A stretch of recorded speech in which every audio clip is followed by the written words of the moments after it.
And I would really appreciate it if you would stop Rob Taylor from blathering on and on.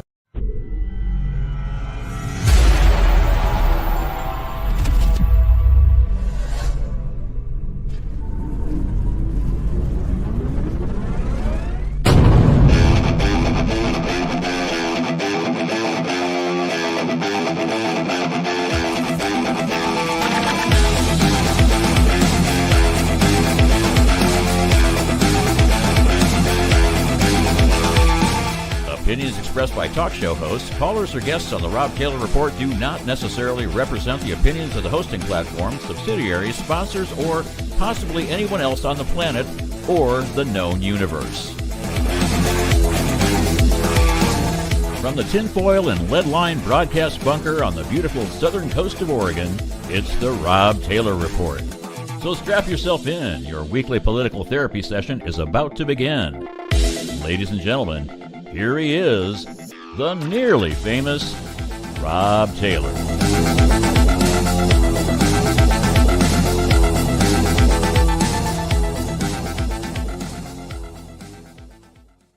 Questioned at a meeting this week, what kind of species am I? And I don't know what kind of species I am. I guess we're going to have to figure that out. What kind of species am I? That's what the left are asking, because I'm so in your face, up front, forward, and pushing this stuff along the way that the left, they even got to question what kind of species I am, because they don't think I'm part of the human race. No. They don't think I'm part of the human race, but I don't know what's the matter with these people. I'm all too human. That's the problem. All too human. And I've got a lot of guests tonight, and we've got a lot to talk about. And I hope you're going to enjoy this show, because it's going to be a good one. It's going to be a good one. I promise you. I promise you. This is going to be nothing but a lot of action, talking about things that normally would bore the hell out of people. But when we talk about it, it's pretty damn exciting. And I'm going to pull some guests on for the Friday night rant. I've got Marty, I've got Chris, and I got a special guest, Carol Yardley. How are you all doing? Good. I can actually hear you now. Oh, well, that's good. Oh, you're sideways again. I'm trying to keep up with Carol. Yeah. Carol, you're sinking the ship. Hey, listen, if you guys do not send out the Marines to help me when it's anything technical, this is going to get messed up. Yeah, Carol, you're sideways. I haven't even started my first year yet, so I won't be sideways for a little bit, for a little while yet. But I have faith in you, Marty. Carol, turn your phone. I think you can do this. Just turn your phone. There you go. Here we go. Yes. Okay. Success. I'm part of the entertainment tonight. I had Carol do the video of when Kyle Rittenhouse came to town. And I've got a lot of cowboy butts out there. I've got video of cowboy butts. I don't know what Carol was filming, but it was beautiful. It was beautiful. A lot of cowboy butts. That's funny. How are you guys doing? I'm doing okay. I'm doing good. We won a small battle last night, and that's pretty cool. Actually, Chris, I think we won a big battle. I think it's historic, and we got to give Carol credit for making. I don't know what's going on now, Andy. Oh, your videos, your video froze. I can hear you. Is that my connection, maybe?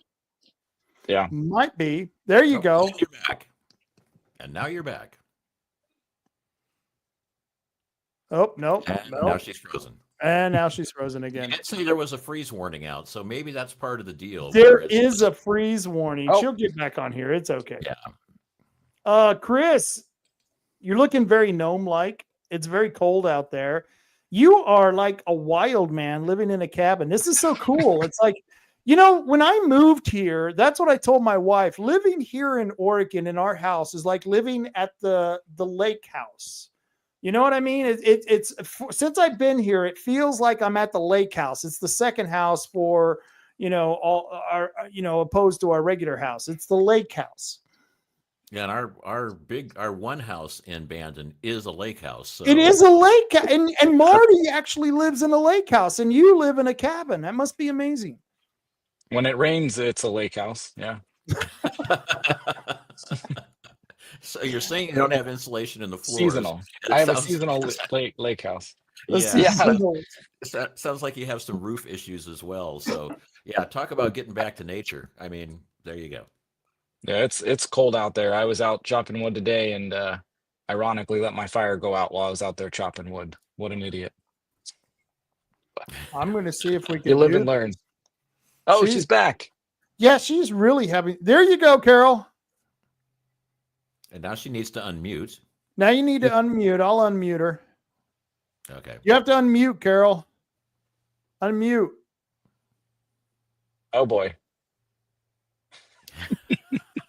You know, at the start of the show, you're saying we can take the most boring subjects and make them entertaining. Well, we certainly And are. we certainly did. Most of it is technical difficulties. Just Your terrible. your mute button's gonna be like right here on your little Yeah, there you screen. go. I think she's got it working now. What There is you that go. behind your head, Chris? That looks like a painting of a hot Dog. pepper in the forest. This guy? Yeah. That's- It's that's a my dog. That's a picture of my dog Veda. That's Oh, actually a she's, pretty cool picture. That's our trail by our house, and she's pretty cool. She keeps Nice. care of my chickens and ducks and our one sheep named Nibbles. Nice. Nibbles? Sheep named Nibbles. Wow, Marty, you know, hey, look, there's a We date. we couldn't name her, and we were like, well, what does she do? And she just nibbles all day long. She just little bits of grass, little bits of blackberries. None of your Well, business is they joining us. had some interesting names for Rob last night. So, Yeah, tell us about that. What was going on with that? Because I couldn't really hear a lot. well, what I heard was you're some type of a non-human species, Mm-hmm. which, okay, I could see where people pick that up. You know, I get that reputation, non-human species. Yes, I wonder what species I am. I'm from the outer world. There, you know, that's why I try to make sure that let everyone know that every opinion that goes across the show here may not agree with anyone else entirely throughout the entire universe. So. True. Well, you never True, know. true. You might be a holdover from Homo habilis from the Pleistocene, for all we know. So, I mean, yeah, human, but what version of human? What version? Are you having to hold your phone, Who, Carol? me? Yeah. No, I got my stuffed chicken holding it up. Oh, okay. All right. I'm just So- worried about you, man. I'm just. Yes. I mean, what can I say? So, I love none of your business. He says it's the 4 horsemen of the apocalypse. Horse persons. Horse Horse persons. persons.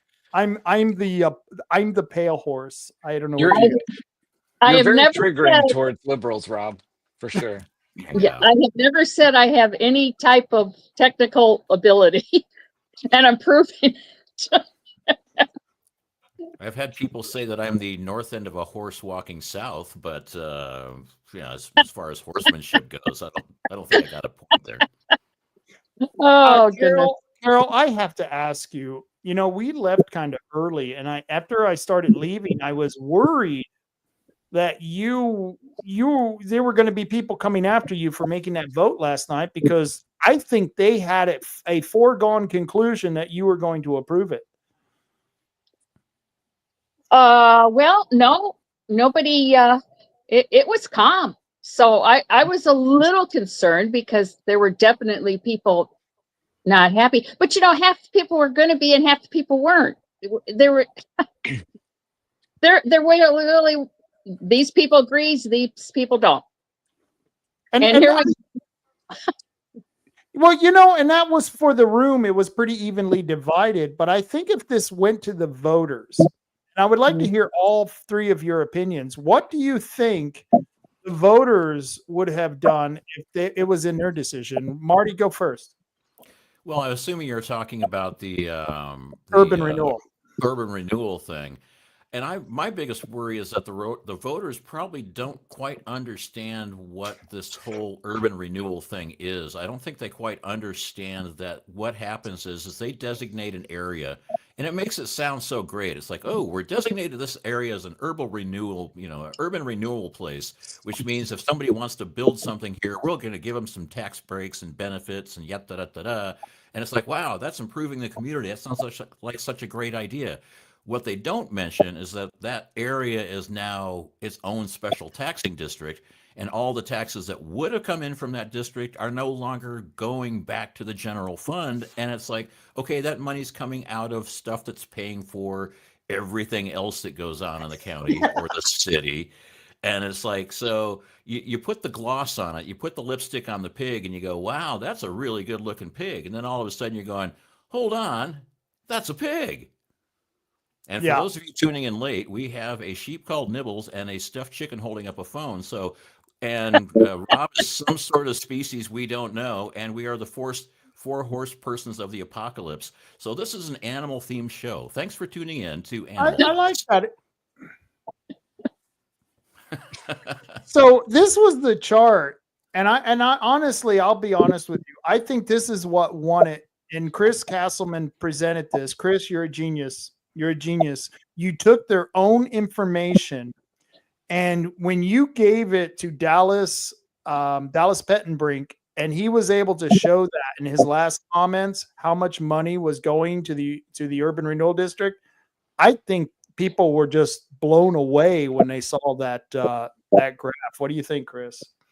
Well, yeah, the city spins everything, and this they took to another level of spin, and they made it seem like it was about some housing project.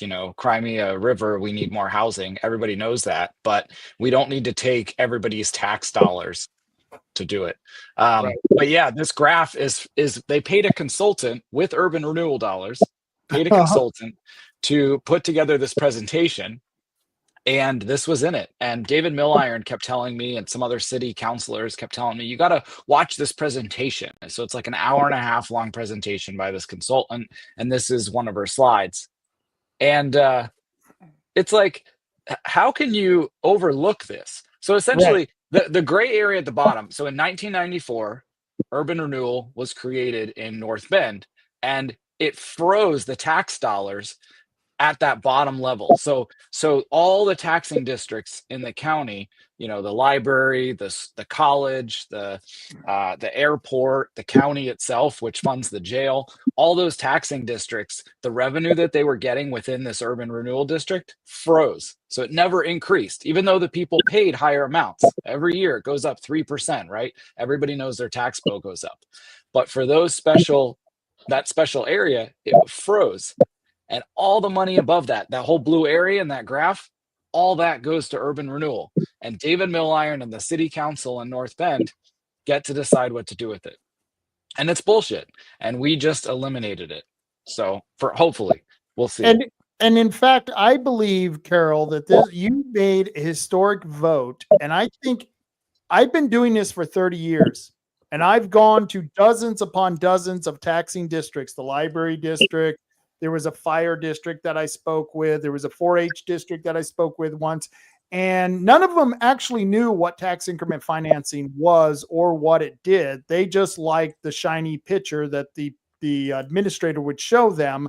And that's what they were voting for. And they really didn't understand the process. And nobody ever asked questions. Carol, you guys on the North Bend School Board were the first ones I've ever seen actually answer questions or ask questions. And let me ask you, how do you feel about that? Well, I'm glad it's over.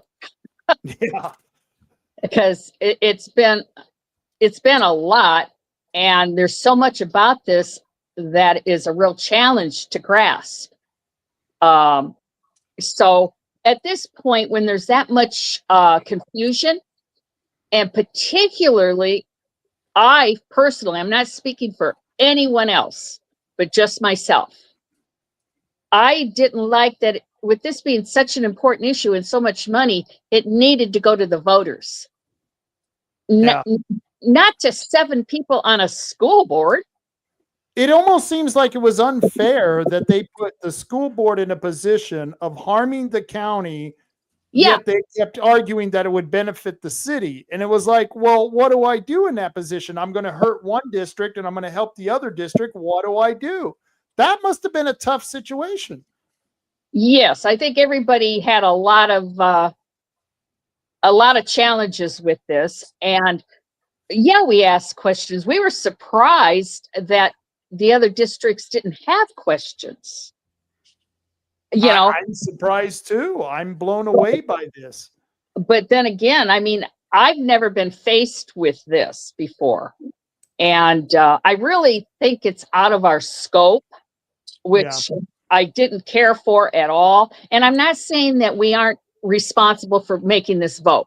Yes, we were. But if you take a circle, and here's what the school board is supposed to be about in the middle. This is like on the outskirts at best.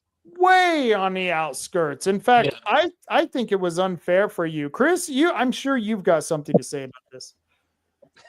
Well, so what's up on the screen here is the breakdown of all the taxing dollars per year that get taken away from all the various taxing districts, including the city of North Bend itself. So that top line is $240,000 gets pulled out of the city budget. That's the general fund budget that funds like their police and normal services.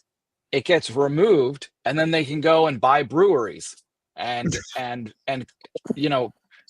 put up skating rinks and Halloween and Christmas decorations and weird stuff that they call urban renewal. But if you look at the second line, that's Coos County. That's $41,000 that's taken away from a jail, or other services that the county provides. And it adds up. And this number goes up and up every year with the assessed value of people's houses. And it doubles approximately every 20 years. All this stuff's really boring. All you really need to know is that what they're telling you is not honest. They had their finance director, the city of North Bend had their finance director read a little letter and a presentation. And it was one of the most politically biased representations of an urban renewal agency that I have ever heard in my life. And it's a shame. Let me ask you, and Carol, this is something I think you should answer as well. It sounded to me like they were saying, look, school district of North Bend, if you scratch our back, the city, we'll scratch your back. And if you don't, well, you could risk all of the good stuff that we're having, like those fun events where we have the high school sent off to face the other team and stuff like that. It just seemed like they were threatening you and then offering you bribes underneath. I don't know. Did you take it that way, Chris? It wasn't seeming like that. Do you remember the finance director? He actually said that. He said, we will remember this in the future when it comes time when you guys need us for something. That's what they said that in the letter. And then the other thing that really got me was when he called it revenue sharing.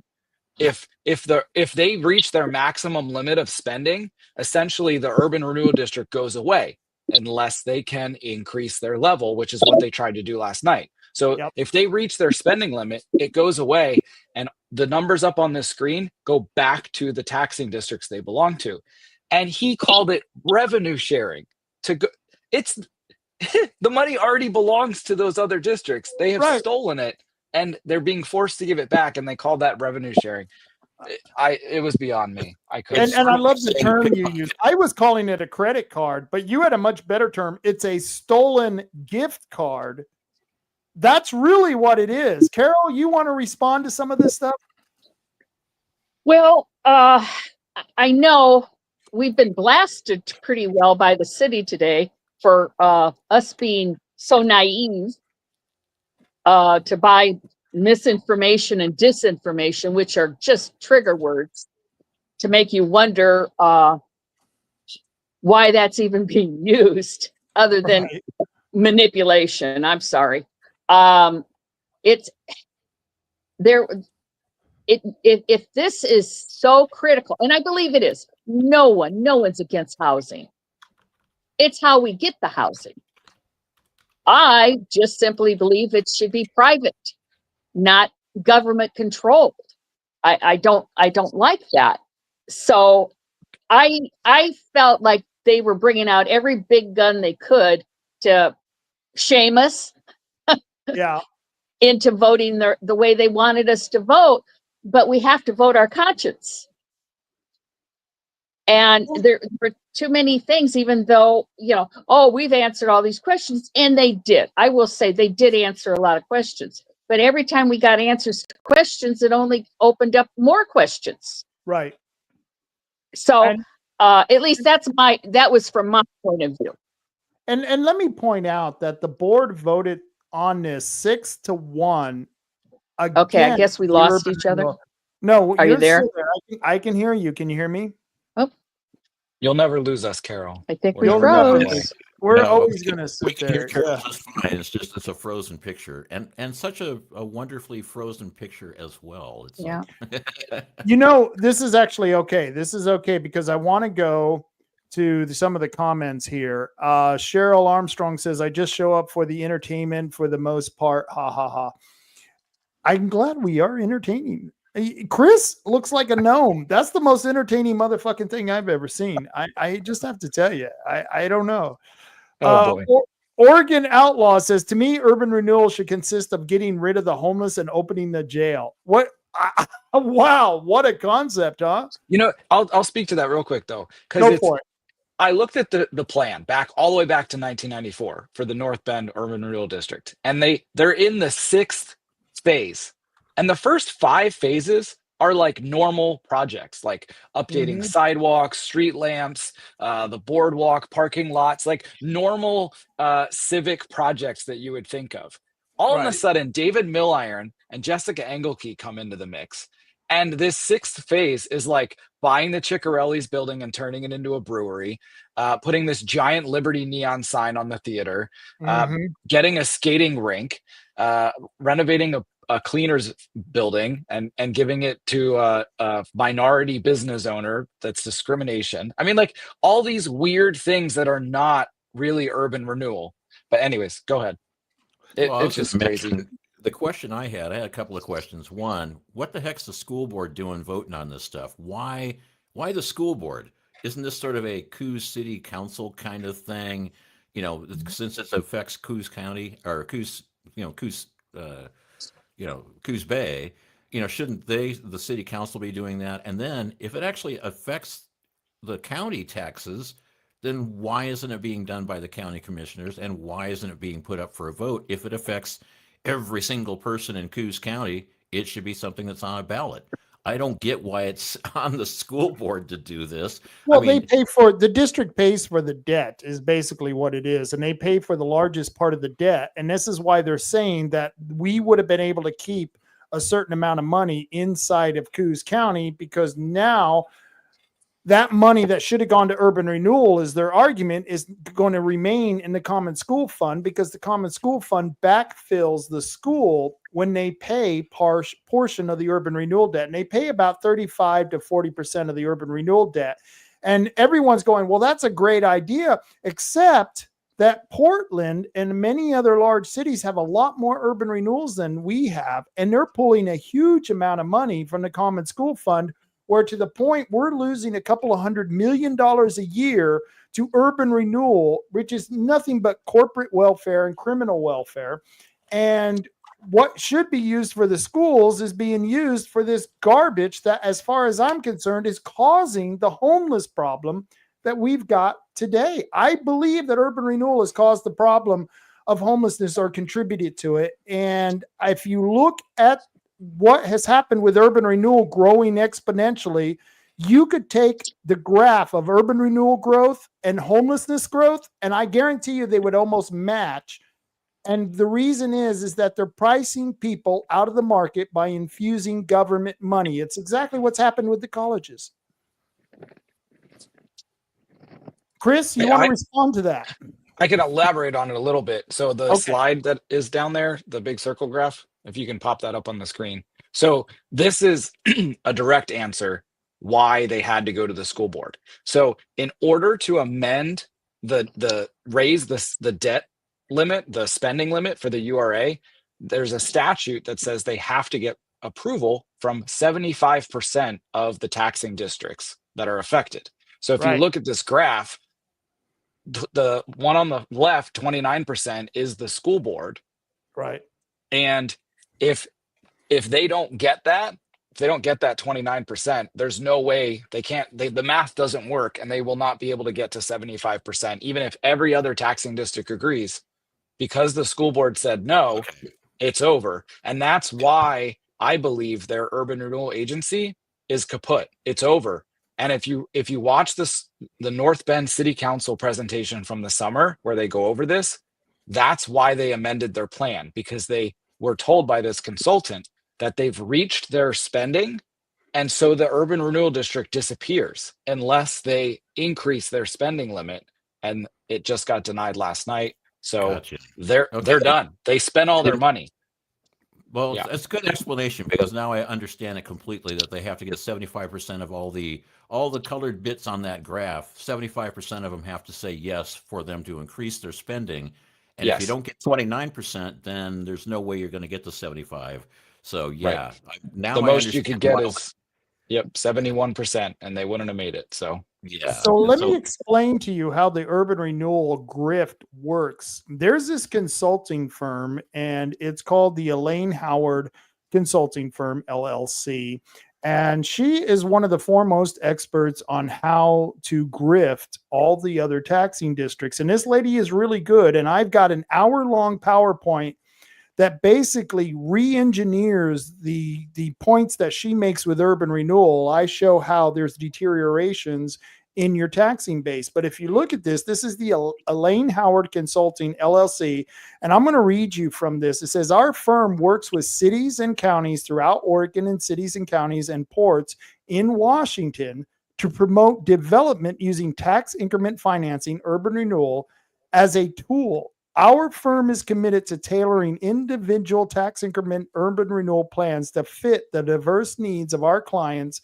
These tax increment financing urban renewal plans focus on, and she's got a list here, creating vibrant downtowns, providing a distinct identity and a sense of community for smaller cities, creating successful neighborhood centers and thriving commercial nodes in larger cities, integrating residential to support commercial and cultural areas, providing support for workforce housing, developing businesses which will provide employment opportunities, providing incentives to developers to develop the new buildings and the redevelopment of existing structures, and improving infrastructure in areas to facilitate development. In other words, she is teaching these people how to utilize urban renewal to scam every bit of tax dollars from those taxing districts that they can, and basically use it for anything they want, including mittens for kittens. Am I not correct there, Chris? mittens for kittens, that I've never heard. Yeah, we need more mittens for kittens. We need more mittens for kittens. But I mean, I read that whole thing while you were reading it as well, and I'm like, wow. I mean, it's essentially somebody wrote some really nice copy for that, and and it's sort of like, how can you disagree with any of that stuff, especially if you don't understand what individual tax increment / urban renewal means. It means stealing. I mean, when you said revenue sharing, I'm like going, well, that's sort of like when I had my wallet stolen. Does that mean I know me and the criminal? I'm revenue sharing with somebody who now has my wallet. I'm revenue sharing with all the people who've robbed me. Yeah. It's crazy. They do that. I mean, you think you can trust your government, or you want to, and you can't, because they're effing with you. They're not even honest about the words that they use. It's crazy. And then they want you to they want you to trust them with all your money. You can't even. Carol, trust was an issue with you, and one of the things that really threw it over was when David Milliron entered the room last night, and he said, if these monies are managed property, if they're managed property, well, we should have an okay time. What was your thought going through your head when he was talking about if they manage it properly? Yeah, he didn't refer to that, I don't think, last night, but he did in one of our other meetings we had with them. And that was, we wanted to know, okay, who's overseeing the money? Someone has to be responsible for this. And they told us, which I'm not in favor of the government method of handling money. Right. And then when he used the word, well, if it's managed correctly, there shouldn't be a problem. And the word if has not left my mind. Yeah. I mean, if, there, that just leaves the door wide open. And that was very bothersome to me. I just don't, they don't belong in the rental business either. No, Yeah, no, it's- not at all. You You don't know? want people running a company say, well, if we do it right, most Yeah. people actually have plans when they run companies and they say, okay, we need to make this much in revenue, and here's our fixed costs, and here's our taxes, and here's our blah, blah, blah. And then we can say, oh, you know what? And we will actually make money doing this by following this plan. When somebody says, well, what's your plan? You go, well, I hope, if things go well, I hope it will be all right. And I'm like going, no. I need to see a concrete plan. Nobody in their right mind would invest in something like this if they just said, well, if it goes good, it should be okay. And I'm like, that's And a great plan. that was said in one of our other, meetings. And there's also, look at the commissioners. All three voted it down. All three. Goodness gracious. And one of the commissioners is very knowledgeable on UR. And I'm going, and I asked him about it, and he had a lot of, I'll be honest with you, a lot of influence on me came from Bob Main. It did. Because I respect him. He's very knowledgeable. You may not agree with him on everything, but he knows urban renewal.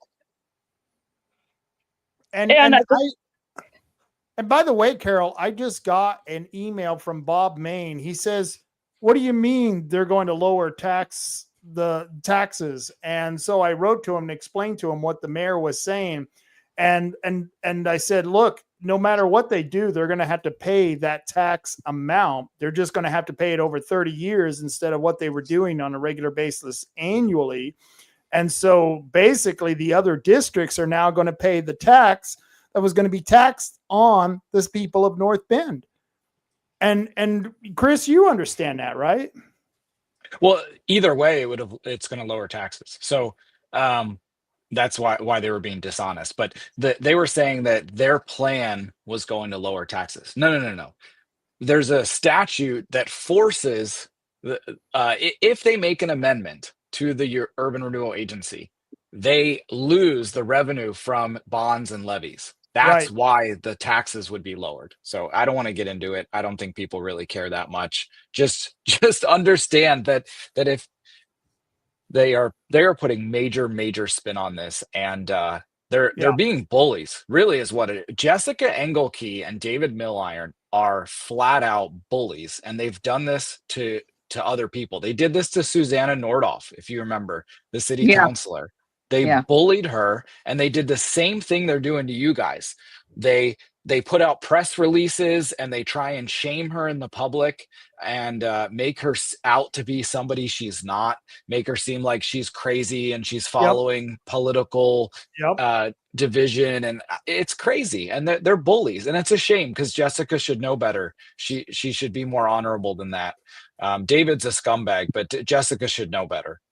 So I want to read you from the response from the mayor after last night. In fact, she responded last night, which I thought was interesting.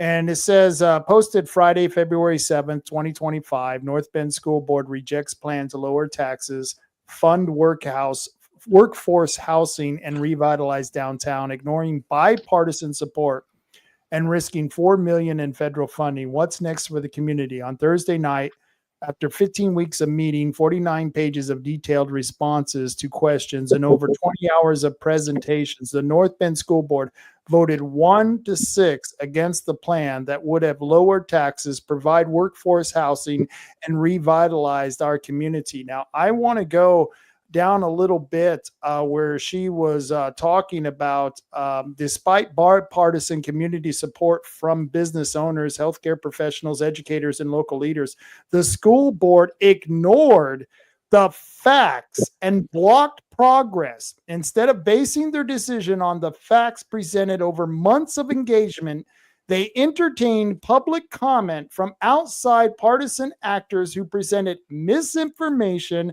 and disinformation to derail the Urban Renewal Plan amendment. Now, I invited Jessica Ingleke, Mayor Jessica Ingleke, on this show to tell us what misinformation and disinformation, which is another word for a lie. She's calling us liars. And then she doesn't put on there what we're lying about. She just calls us liars and then moves on to their propaganda. Now, I understand the benefits that this offers, but nowhere in there does she talk about the deficits that it's going to cause. And I just want to hear from you, Carol. What do you think about this? The North Bend manager sending out something that's, well, basically untrue.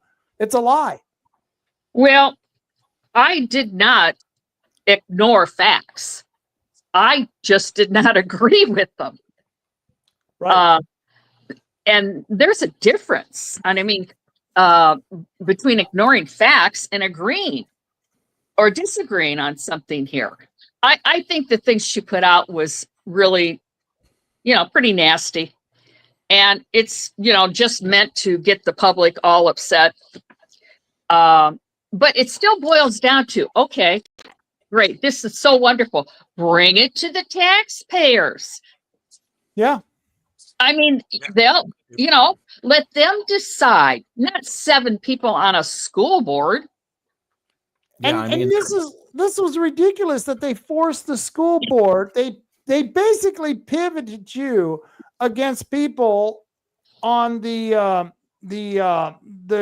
Coos County the commissioners, because they were going to lose $65,000 to this money. They basically pitted you against the commissioners and the city. I think that was totally unfair. Well, I sure did not appreciate how they handled it. I really don't appreciate how a lot of it was handled. And it's like, if this is so good, you should be able to simplify it and make it feel safe and comfortable and, okay, this is good. Then tell me exactly, but don't tell me that the government's now going to be in the rental business and you want me as a person to trust them with all this money because they're so good at managing it. And I think we're seeing that happen a lot right now with our buddy Eon, about how well they manage money. Well, it's no different here.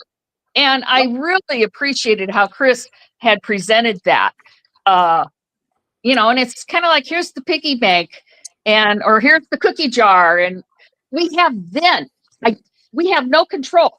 Vote it in and you then have no control.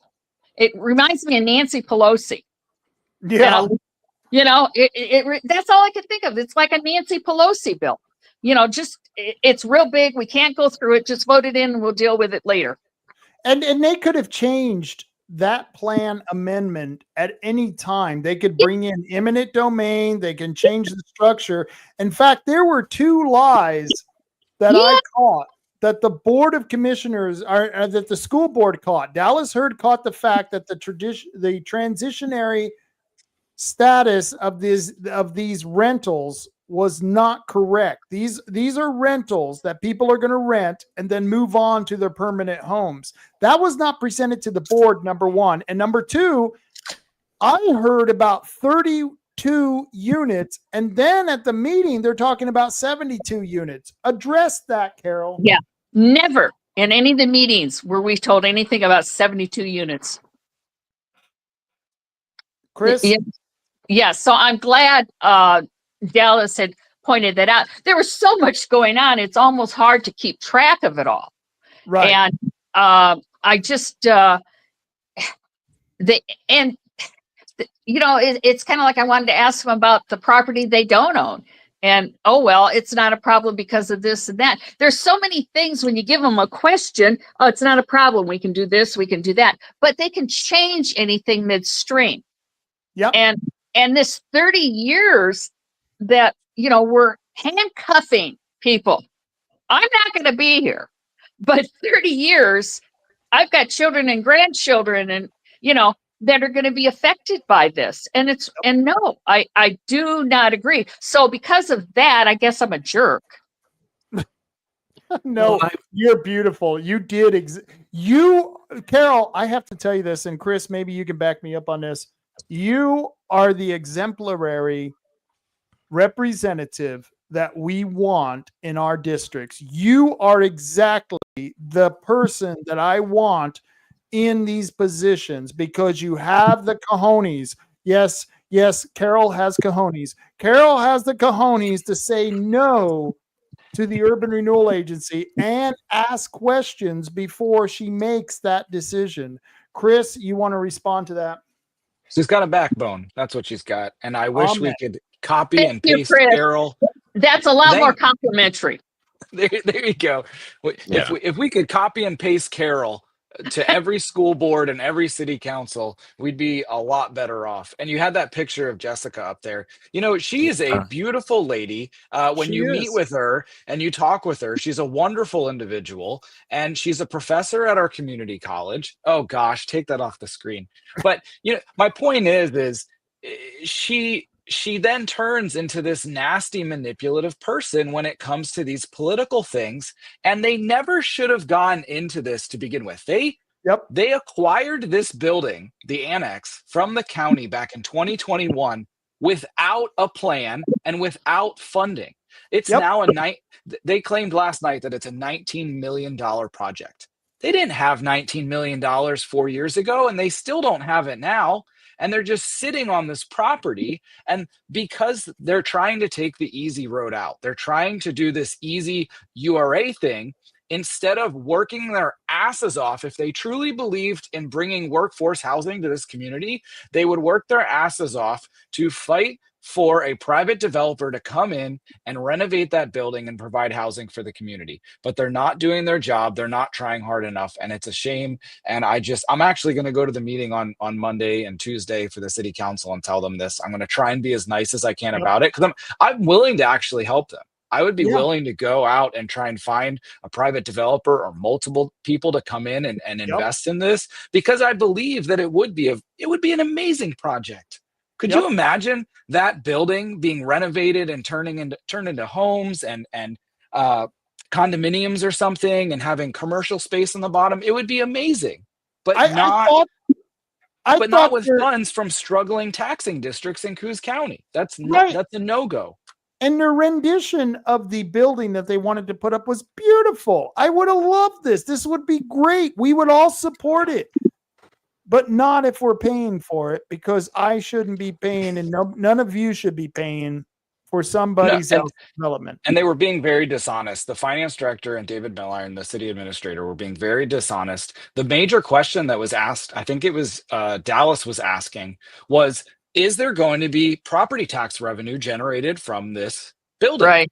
And they wouldn't answer. And they wouldn't. There's two different types of property taxes. There's real estate, like when you buy a home, you pay property tax on it.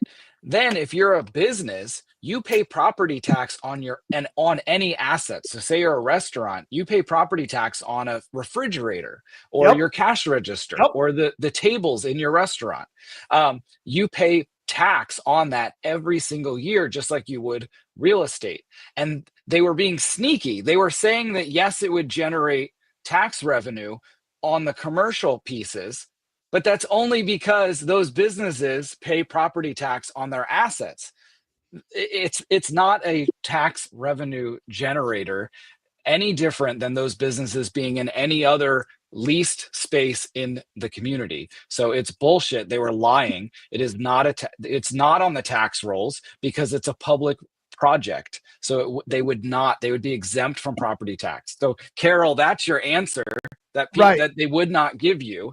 And that's pathetic that they could not give you that answer. And there was also another question they wouldn't answer because we were concerned. Okay, let's say this goes. The taxing districts that would lose revenue, how are they going to be funded? Right. And It's not that they're not losing revenue, it's that they're not gaining the incremental revenue.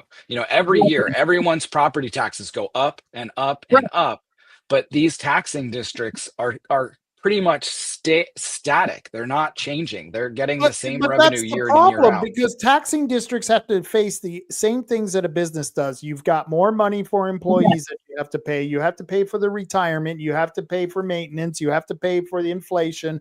All of those things have to be paid.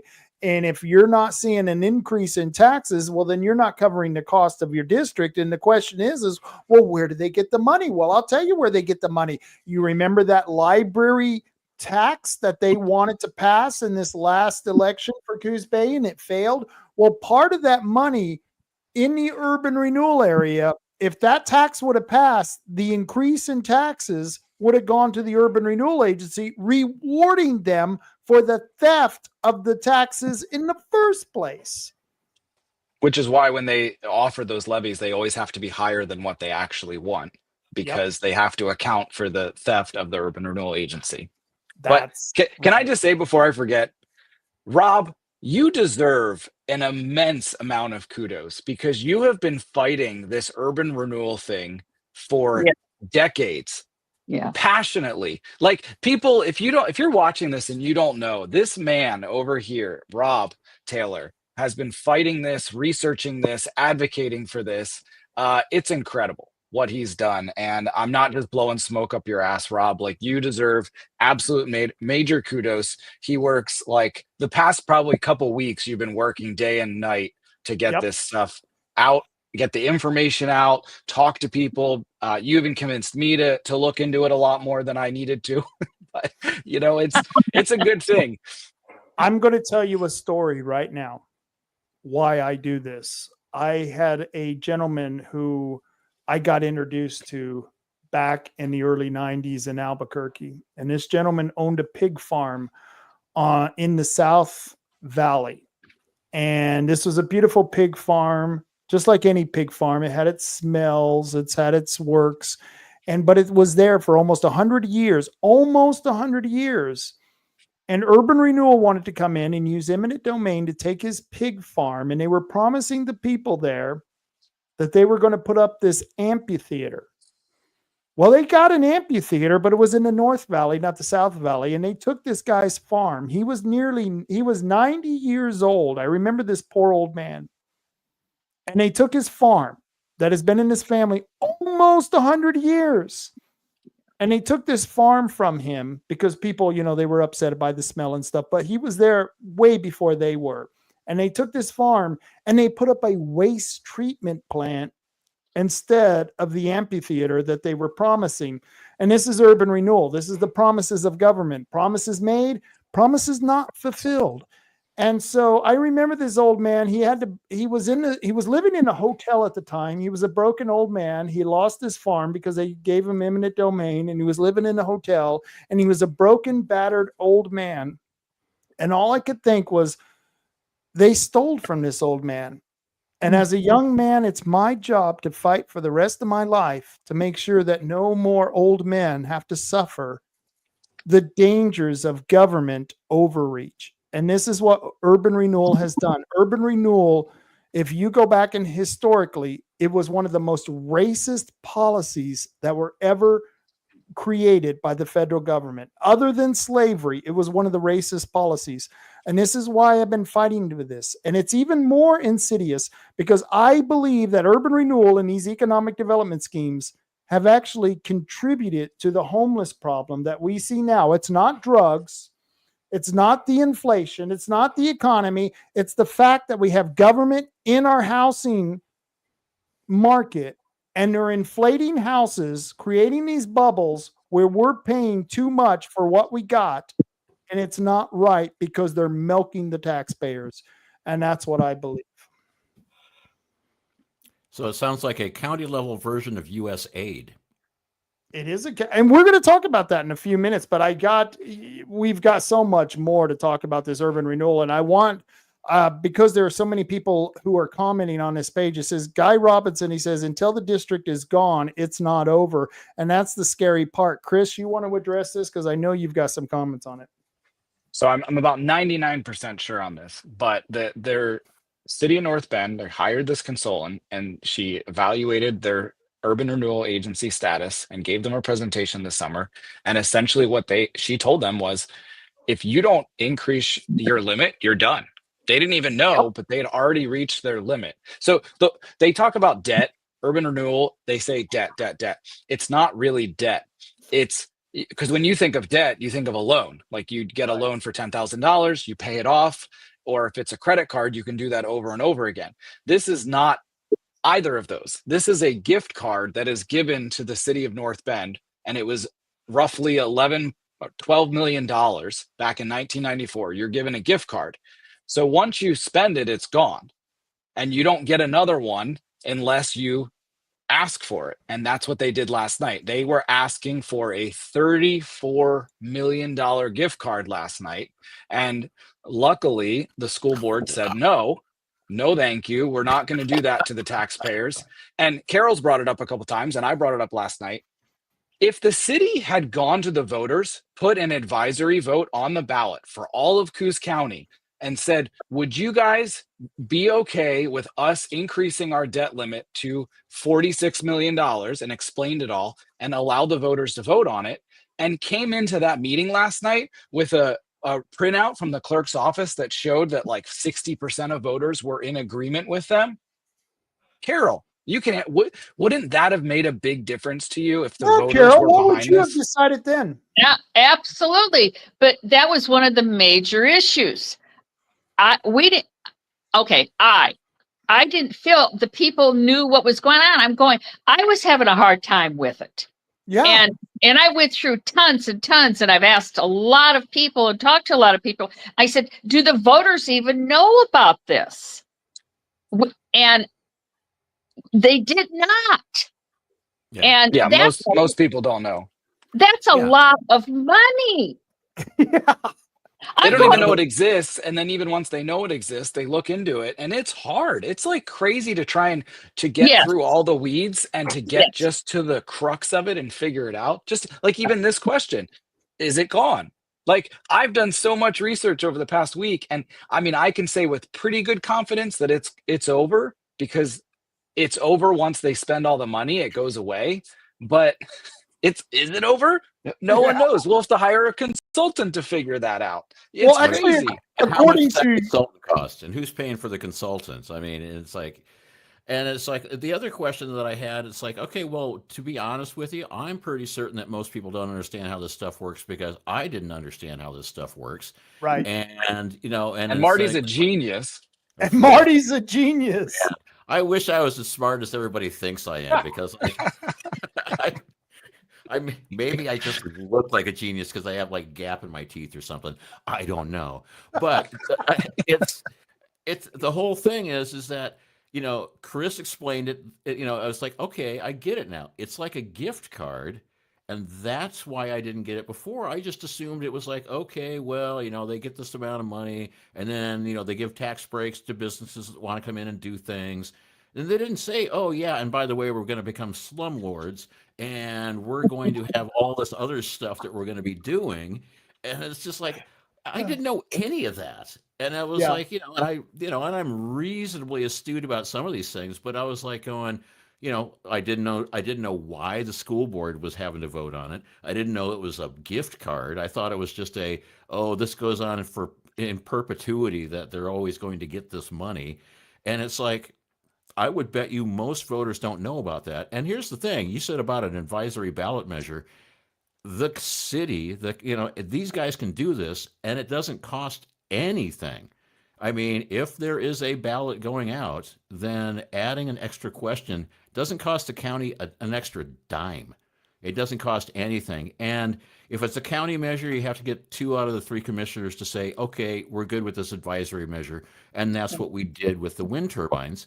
But when it's a city thing, the city can just say, yeah, let's put it out. so that everybody can, have their say. And Yeah. the fact that they didn't do that and they didn't ask all, that whole like response that you showed, that's just so very dishonest. And they're trying to gin up, anger and hatred. And I'm going, I think it's actually going to go against them on this one, because if anybody peppers a press release with bipartisan support, they ignored facts. It was misinformation, disinformation, Disinformation. malinformation. Yeah. And I'm like going, you know what? Those words have been so overused by the Democrats that Amen. now everybody is like going, anybody that utters the word misinformation or disinformation, I'm going to throw a lemon right at their forehead.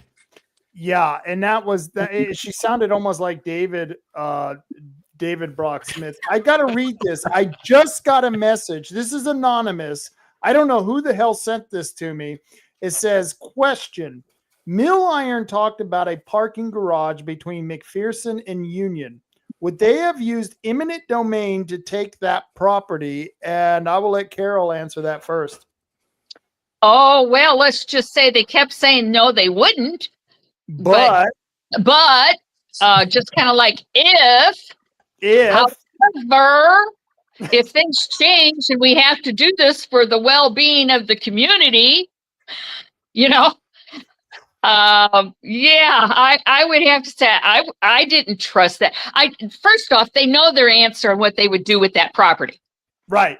Refused to share it, which tells me I don't trust it at all, because it's probably a little underhanded. Right. And Mill Iron, he has a questionable past and he has done questionable things. So you would question. This is something my old man would tell me. He says, Rob, you can make a bad deal with good people and it would come out okay. But you cannot make a good deal with bad people, because no matter what you do, it's a bad deal. And so I would look at the city as bad people, bad faith, because they come into it with dirty hands. And at that point, you have to say no, because once you vote on it, you have no authority over the project. And if it's so good, circle around. Let's go to the voter. Amen. And back. Let's just go to the voter. And when they don't do it, well, because they don't think they're going to get it passed, but yet they're putting us in the position where, see all these people who you're not being supportive of the city of North Bend. My goodness. Yes, I am. And right. My husband and I have been for years. And, then they come at you and, how many insults can fly? How many insults can fly? Chris, you want to respond to that? Well, the press release she put out, I forget exactly how she worded it, but she said that she was complaining, and this was today, she released this, that there it is, that they entertained public comment from outside partisan actors. First of all, what you scroll past it, but outside partisan, like, what is outside? Like outside of North Bend? Because like this affected everyone in the county. So you and I were there. Yeah, everyone in the county pays this debt. What the hell? Like Antifa and BLM to go to the meetings here, or is this a different sort of? I mean, when they say outside agitators and outside, and it's like, well, we've seen what happens when when they do it, it's okay. But when we show up and say, I have an opinion, it's like, oh, now we're outside agitators. Oh my God, I have an opinion. But even still, they were saying they entertained public comment from outside partisan act. They on Wednesday put out a press release bashing the school board and complaining that the school board wasn't going to allow more than 10 people to speak. And they called it undemocratic. And they said it freedom of speech. Everyone should have the right to speak at the meeting. And then here 2 days later, because they lost their vote, they're complaining that too many people spoke up. I mean, yeah, please, we need more. Please. Yeah, we can't allow, it's like, if you don't allow everyone to speak, you're violating our freedom of speech. Oh my God, people spoke. We can't have that happening because they didn't agree with us. Well, Marty, it's crazy. Marty, it's worse than that. I have been to North Bend at the meetings where they have limited people to 5 people each for a topic to speak on. One person. They tried to limit us to one person for that One Devereaux person Center. at a meeting. That's right. That was one of the meetings you were at. I wasn't even at that meeting, but the meeting you and I went at when they doxed Samuel Adams. Remember when the manager doxed Samuel Adams? They were trying to tell me what I could and couldn't say, and they were trying to tell Chris who he could identify as, when I thought you could identify as whatever you wanted. Yeah. They said I had to use my real name, and I was like, how do you know that I'm not Samuel Adams? How And do you know? David Milliron, he thought he was so slick. He said that because he looked up property records and there's no one in North Bend that owns property called Sam Adams. And I'm like, I can rent an apartment, you asshole. Anyways, and I said I dropped an F-bomb. They didn't like my F-bomb. I also was talking about David Milliron, who's a city employee, and they said you can't talk about city employees, and most districts have that policy. But yeah, they speak about freedom of speech like it's something they actually care about. They're phony. They're phony bullies. That's what they are, and they need to go. And you agree with them. Yeah, and they always speak in Orwellian speak, where it's like it's always the actual opposite of what's going on. So, like affordable health care. It's no longer affordable, and it's not really helping my health. And it's like, oh, the tax relief bill. Oh, man, here comes more taxes. All animals are equal, but some are more equal than others. Exactly. So Brandy's got a great comment. I want to continue through some of these comments because they've got some really good questions. This wise words, Carol. It was unfair to put this massive decision on the school board. And I think it is too, because once they put the decision on you and you make the decision, they can change the plan amendment.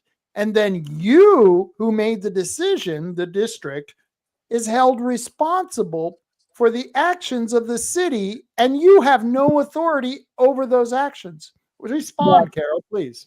That was a big problem for me, was that, okay, again, this is this shiny new project, which nobody disagrees with the fact that that annex needs to be taken care of and that we need housing. Right. But it's like, once we say yes to this amount of money, they keep saying, well, we only have projected plans. And I mean, everything's subject to change. And it's right back to just like, okay, just trust me, pass the bill. You can trust that we're going to handle everything right. No, I don't trust you to handle everything right. Right. And that's just my personal opinion. Okay. But there just seemed to be, I don't know, the pressure and the style on so many things were like, okay, how dumb can you be as a school board and not agree with us? Because this isn't going to affect you. It's not going to affect your money. So what about the community? But that was God, I love you, Carol. Yeah, I love you, Carol. I truly believe you are the exemplary representative. I don't know, Chris, Marty, what do you think? Oh, she's got a great bullshit meter. Yeah, yes. I like the whole exemplary thing, because it's just like, man, she is taking names and kicking buttocks. And the whole point is the reason they pushed it onto the school board is because there's only 7 people they can bully and try to get, all they have to do is rough up 4 out of the 7, and they can get this thing pushed through. And they thought it was going to be a drop kick. They thought this was going to be easy pickings. They thought you were one of those deplorable bumpkins in a flyover state kind of thing, and they thought they could just run you right over, and you basically stood up and said, nothing about this smells correct. So unless you give me some more information that makes more sense, you can go pound. So hey, Marty, I was raised on a farm. Oh, there you go. Chris, you want to respond to that? That's all I gotta say is like her bullshit meter is perfect. She's got it, and we need more of that. We need people who can just go, that stinks, and I'm not gonna vote for it. Right? Like, I don't even need to worry about it that much more. because Carol's got it. So we need more of that. I've Yeah, milked cows, I've absolutely. slaughtered pigs, I've smelled crap, and some of this stuff is even worse than that. So, So That- I the got a one- text. Oh, go for it.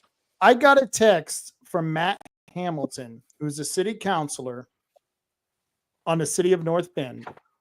And he sent me a text telling me that the business of Knutson is shutting down. The Knutson family was the biggest business in town at one time. I also know their machine shop is looking to do the same thing. And he sent that to me. And I don't know why he sent it to me to try to, I don't know, make me feel bad because I didn't support the urban renewal. But this is a guy who's a patriot. This is a guy who claims to be a Republican conservative. And yet he was the one promoting this urban renewal agency. He's promoting DEI on the North Bend. He's promoting the DEI loyalty oath that businesses have to sign. And I would say to Matt Hamilton, if you're watching, Matt, you need to call Carol Yardley and you need to get representative lessons from Carol Yardley because she can teach you how to be a real representative. And you need to pull your head out of the ass of David Milliron, because I know you got your head right up his ass, and you need to pull your head out of his ass, and you need to get real and be a real conservative. And what pisses me off is that last night Chris asked the question, how many Republicans are here? Please raise your hand. I raised my hand proudly, and so did a lot of other people. And there were people in there who were afraid to raise their hand. And Chris, I want you to respond to that. It's a little weird to ask people. I mean, I guess I get it. Like, you're on a school board, it's supposed to be nonpartisan. So I'll give people that, right? That's like bullshit. There is no nonpartisan. Okay, let's start with that. I was trying to be nice. Okay. I'm just saying I can feel why people might think it's a little awkward, but I've done this before. I did it at the North Bend City Council as well. And I said, who's here? Who's a Republican here? Put your hands up. Don't be shy. Don't be shy. And people are shy. But yeah, I mean, we shouldn't be shy. Like, you should be proud of what you believe in. And if what you believe in is articulated into a national party platform, that's even better. It means you think like other people and they are there to support you. So, you shouldn't be ashamed of your party, and you shouldn't be ashamed of what you believe in. So that's where I'm coming from, but I can understand that some people are a little shy. But there were a lot of Republicans in that room, and there were a lot of hands that shot up, and that was really cool. That was really cool. And for people from both sides. There were people from both sides. There, Chris. It was looking a little Nazi-like there all of a sudden. Don't be giving that, man. If we all do it at the same time, they're going to screenshot this, and it's going to be on the internet in the morning. Oh, I know. So Guy Robinson, he makes a comment, and I want to go back through these comments because there's some really good questions. He says, if the housing project, Rosenbaum, by the way. Really, Rosenbaum, we got to question that. Sorry about that. He may be one of those Jew people. We got to question that. I'm sorry, Carol, you're on here, but we got to question that. But he says, if the housing project is a good idea, why would it need public funding? Yeah. Carol, you want to respond? Why would it need public funding? I believe everything needs to be private funding for the building. I really think, and Chris, you made a good point. How hard has it been, and how much effort's been put into really looking for investors, and what type of motivation did you give them? Zero. To come here and do something like this. So, and then take some of the regulations off. My goodness, you can't even build an outhouse around here without going through 6 months of stuff. That's stupid. And that's not an exaggeration. That's not an exaggeration. It takes a year to build a house here. It's ridiculous. I was a handyman for a couple of years here, and the amount of work I got that was just busy work from permits and planning departments, add-ons and just, this project will be 1 month. And it's like 8 months later, I'm coming back like every 2 months to like update it to more to code and more to code and more to code. It's crazy. Yeah, and I bet if you went to the guy, I bet if you went to Kaiser, who is like the Bandon Dunes dude, and said, "Listen, we have this building that you could probably turn into something useful, and we're going to get all the regulations out of the way," he'd have that thing done in 6 months, and it would Yeah. be like apartments, condos, and everything, and it would probably be a lot of housing for all the transient workers for Bandon Dunes, and it would be, and it would be done. I mean, I watched what they had to go through with the planning commission for they're trying to put in another golf course down in my neighborhood. Right. And it's like they had to have plans for every single Yeah. detail and all and it's like the water permits and the land permits. And oh my God, you're in an area that has a snowy plover. You're going to have to get like a snowy plover wrangler to make sure that they don't get hit by golf balls and everything that they had to go through. And it's just like all we're trying to do is we're trying to increase the revenue for Coos County. And they make they do so much work, and I hate to be a rah-rah guy for those guys, but because they're putting a golf course next to my house, ick. But it's like the if you gave them if you gave somebody that was a very a very motivated developer, they could have had that done in nothing flat. The fact that you have a bunch of government employees who have never done a lick of work in their whole lives, mostly, I'm guessing, Right. and they basically look at it from the grift standpoint of how am I going to get kickbacks from all the people that are going to be involved in this thing, and then 5 years later, nothing's been done. And they're like going, well, but if we just had more money, we could get this done. I'm like going, you could have had it done with less money if you just got people that knew what the heck they were doing to do it. Or let me break it down a little bit though. They said it's a $19 million project today. They had that building 4 years ago. So 4 years ago, it was probably in the realm of like 12 to 15 million. Let's just call it 15 million. Yep. Okay. They claim they have a $4 million worth of grants from Senator Wyden and Merkley. So that brings the total down to 11 million. But 4 years ago, they would have still had money left on their gift card. They would have had about $3 to $4 million probably. This brings that project down under $10 million. And if they came to the school board 4 years ago and asked for maybe like an $8,000 increase in their spending limit, they might have gotten it, especially because I wasn't around. Right. They might have actually convinced these people to vote for it. And if they were honest about the impact it would have on the taxing districts, and back then the county had a little bit more money. So they failed. This is a failure of leadership in North Bend. It's not a total the failure. from the city council. It's From an the epic city failure. council, they completely failed in leadership. And Marty, you touched on an important point. Michael Kaiser, who built the dunes, Greg Drobot, who built the waterfront property in Coos Bay, who built the cheese factory here in Bandon, and you've got Heidi Sauce, who has several buildings who have taken money from Urban Renewal.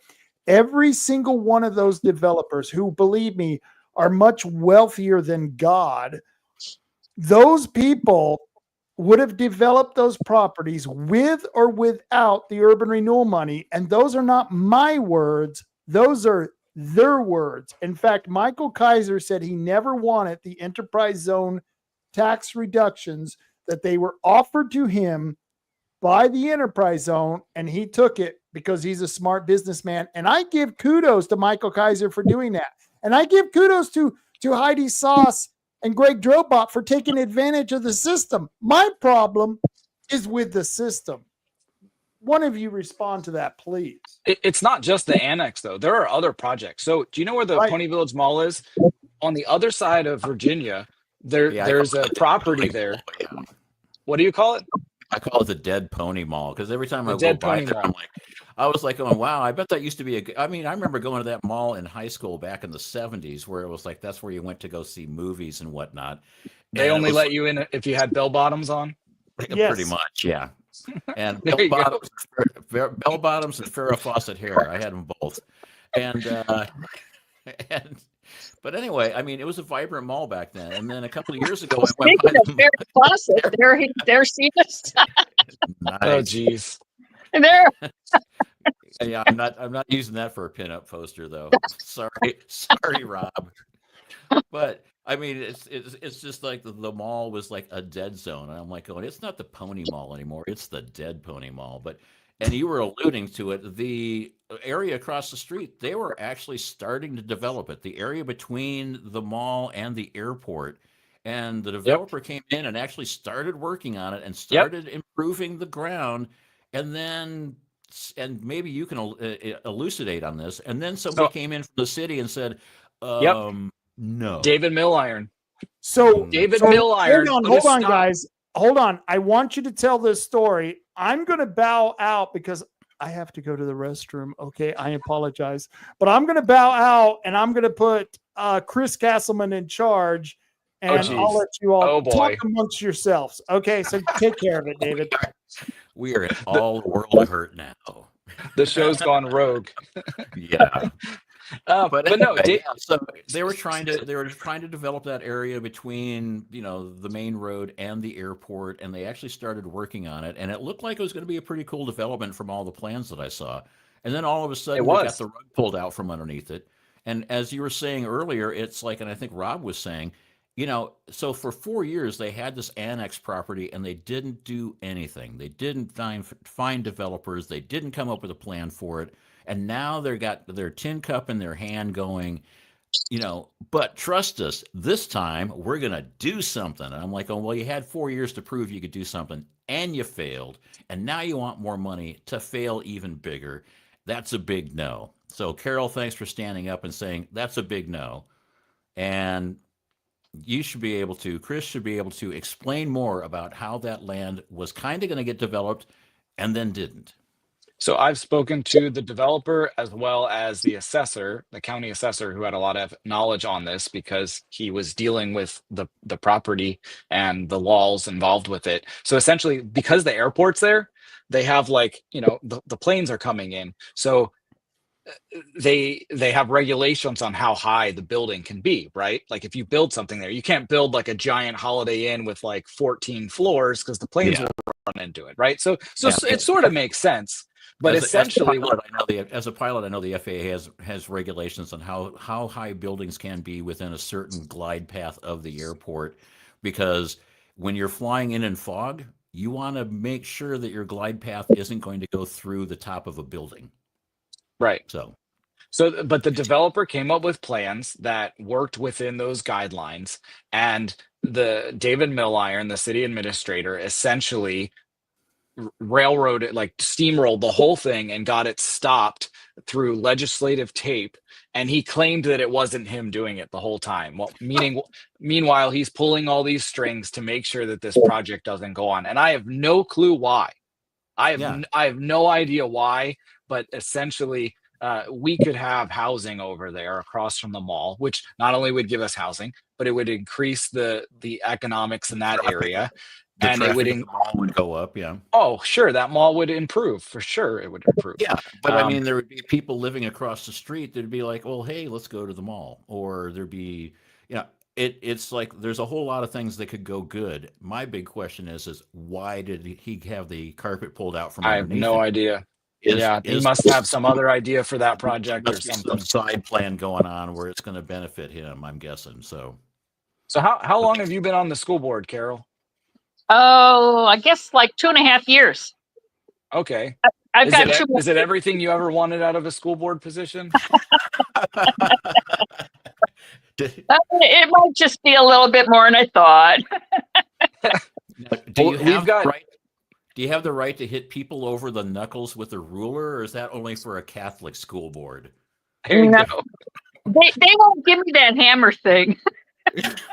Well, you just use a ruler and you hit it over the back of their knuckles. It's like a Catholic school thing. But, I guess maybe you don't get that with just a regular old school board. Bummer.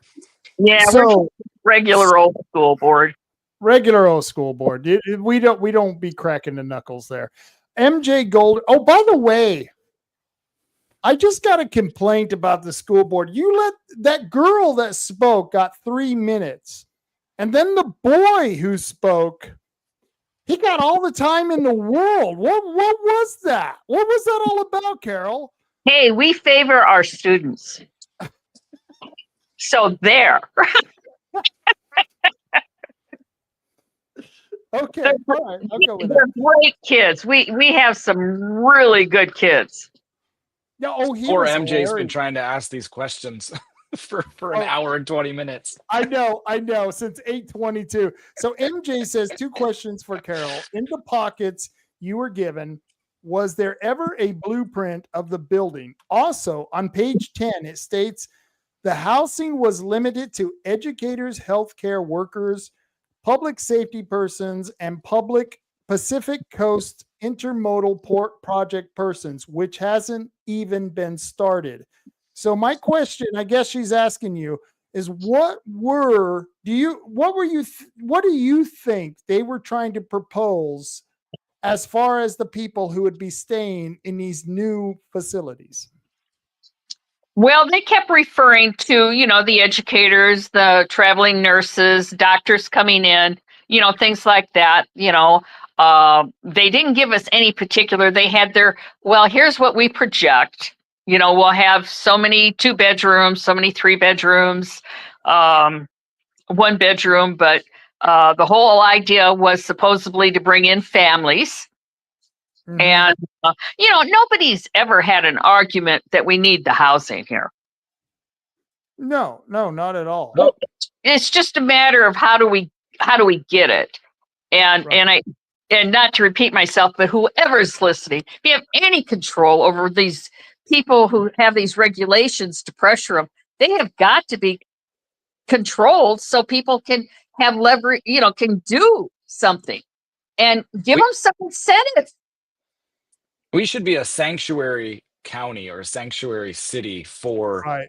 deregulation. Like, how about that, right? Instead of being this sanctuary state for immigration, Yeah, we should be a sanctuary area for deregulation. I like that. I like that a lot, and Yeah. I wish the city and the county would get on board. And we're not going to talk about it tonight because it's a very complicated issue, is the urban growth boundary. And when we do a little bit more studying on what they're proposing for the urban growth boundary, because we're going to be going down that road soon. And I'm opposed to the urban growth boundary because I think that all utilities should be privatized, and therefore you would eliminate urban growth boundaries. And therefore, if people wanted to buy land and develop that land, they could, and developers would be allowed to use the resources that we have available here from the utilities that have been privatized, who are willing to get new customers. That's the problem with the city. It just doesn't seem like they're willing to have new customers. But Oregon Outlaw says urban renewal reminds me of the port. And I think what he's talking about is how the port keeps coming up with all these crazy ideas. I don't know. But Alex Bowser says, are school board members elected or appointed? Carol, are they elected or appointed? Elected. Appointed by the people. Yes, elected by the people, not the city of North Bend. But By the actually, the port, go into that, Rob, how the port is actually, the board for the port is not elected. Is not elected. It is a taxing district, and I forget which year it happened, but they turned the port into an international port, and when the people voted on this, it made the positions on the board, that's the port board, to be appointed by the governor, not elected by the citizens. Now, I would like to return it to where it's elected by the citizens instead of appointed by the governor, and I think we'd have a lot better outcome. And Cheryl Armstrong, this is interesting. She says, before anybody gets butthurt about my comment, I do really care about what's going on. And you guys are very, very informative. And that's why I listen in some of the stuff that does not pertain to me because I live in Coquille. But most of it does when it comes to Coos County in itself, just putting that out there. And I got news for you, Cheryl Armstrong. You're paying for the North Bend Urban Renewal debt. You're paying for that. Every person who lives in the county is paying for that. And I want Carol and Chris, both of you, to respond to that. I mean, I'll say I feel for the people in Coquille because of the jail situation. So they bring the inmates or the detainees from all around the county to Coquille, and they book and release them right onto the streets of Coquille, and it's becoming a major issue. And so that is in part affected by a lack of funds, which is in part because of urban renewal. So it's like Right. all connected.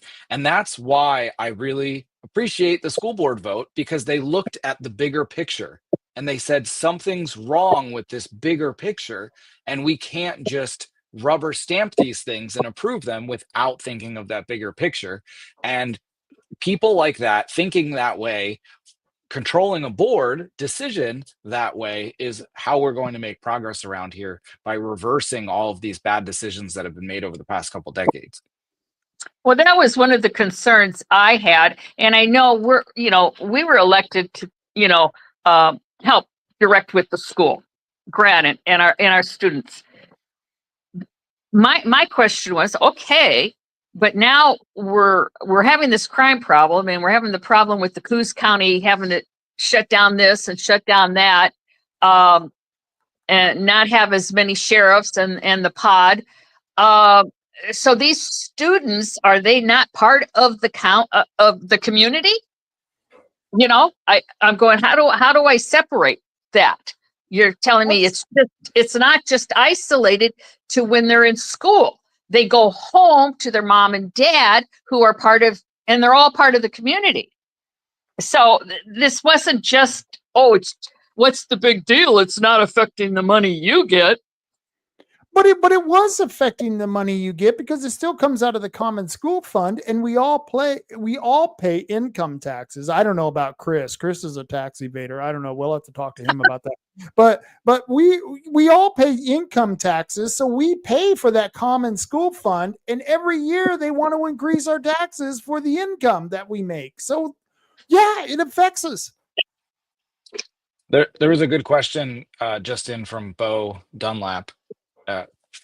It's relevant, if you want to put that up, all the way at the bottom. Boy, it's down here. Boy, we got a lot of cool people. Scott Roberts is on here. Oh, by the Bo is on here. There was a question also about enrollment, and yeah, we're concerned about the school enrollment.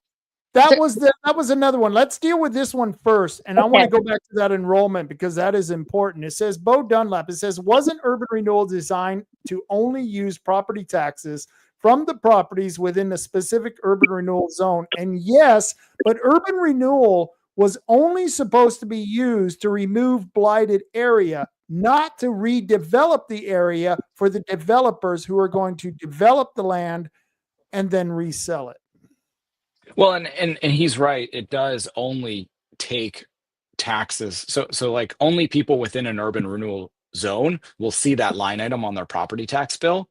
But one of the urban renewal zones is all of Coos County. So, or not all of Coos County, but it's the Coos County taxing district. So if you look at your property bill and it says urban renewal, you are in a urban renewal zone, and your tax dollars, it'll actually show you how much is being diverted to those agencies.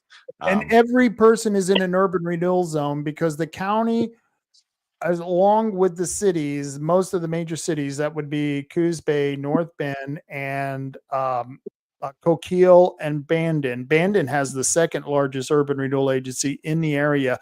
But those 5 agencies, the Coos County has one of those agencies. So every single person pays into this. And Brandy says government money interfering with market behavior is worth exploring.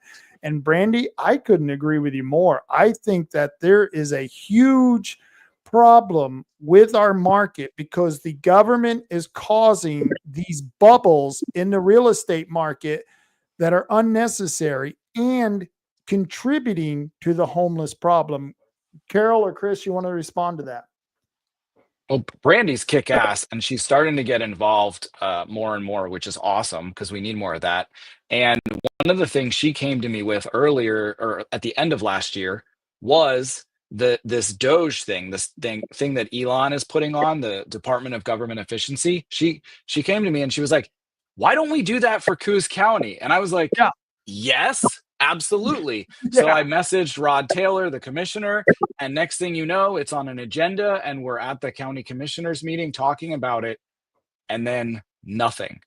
And I've asked them what's going on with it. Now, there was a change of commissioners, but I mean, a good idea should prevail. And that's a Right. damn good idea. And one of the snags we ran into is that you had the treasurer and the sheriff stand up and speak out against having an efficiency committee. And their essential argument is that it's unnecessary. And I don't know what world they live in, but I think it's necessary. And the weird argument they made was that everyone on the committee should have a master's degree in like finance or accounting, Right. which is crazy because I'm sorry, Gabe, but you don't even have any college degree. Sorry, Right. bro. Right. And the treasurer, you have a 2 years associate's degree from an online college, the University of Phoenix, which is the 5th to last ranked college in the United States of America. So maybe you guys should check yourself before you wreck yourselves. You know, I've got my degree of journalism from the Jim Bice School of Journalism. So I just want to put that out there. And he only gives, I'm his only student. So, you know, I just want to put that out there. Very good point. And the county really, I hope they're listening. I invited Jessica Enkel on this show. I invited her. I think I sent Chris the email that I sent her. I hope I almost replied all. I almost replied all. I wish you would have. It was beautiful. And I didn't her want on to the show. affect the chances of her coming on the show. I know. And I really wanted her to come on here because, you know, she thinks I'm going to be mean to her, but I'm not. I don't think she thinks that. I think she's a smart woman and she knows that she can't defend her own bullshit. And that's why she's not going to ever come on the show and trying to defend the crap that she tried to pull yesterday. She didn't even speak to the school board. Carol, she didn't even stand up and speak to you guys. It's pathetic. Carol, what do you got to say about that? That the mayor didn't even have the nerve to speak to you guys. Well, she seems to just write articles about us. That's sad. Oregon Outlaw. AI generated. I mean, whatever. That's on her. That's not on us. We're there. We're doing the job we were elected to do. We have an excellent school board. People really, really care about our school and have put in a lot of hours and time to try to make things as the best we can. And we're working on different programs that are going to make North Bend, you know, a more like, this is where you want to send your kids. Are we there? No. Are we improving? Is it as much as we want? Not yet, but it's going in the right direction. And things like this take time when they've been tore down. And we've had a great change in how things are falling together with Vince coming on as our superintendent. His style and manner is wonderful. He's just a good man. I like Vince. And I told you that when we were during the election. I you know, because we had who was the controversial guy? Oh, Mark Thielman. Who, I'm good friends with Mark. I love Mark. Mark's a great guy. And I don't know why I couldn't remember his name on that. But Mark's a good guy, but he's the controversial guy. And I think you guys made the right decision because of what came out about Mark. I think he's too controversial for the school, but I think you guys made a really good choice in the superintendent. We're thrilled. You see it in the district, you see it in the schools. This man's everywhere. He goes to all these events. He's a hands-on superintendent. Yep. And I personally could not be happier. So Oregon Outlaws. Should we check on Marty? Oh no, he'll be fine. It's Marty. Okay. I mean, we haven't heard from him in a while. I'm worried. Oh, here's Marty. Oh, okay. I'm sorry, Marty. I'm sorry. I didn't There get he my is. screen up. Yeah. How you doing, Marty? Are you okay? I was, yeah.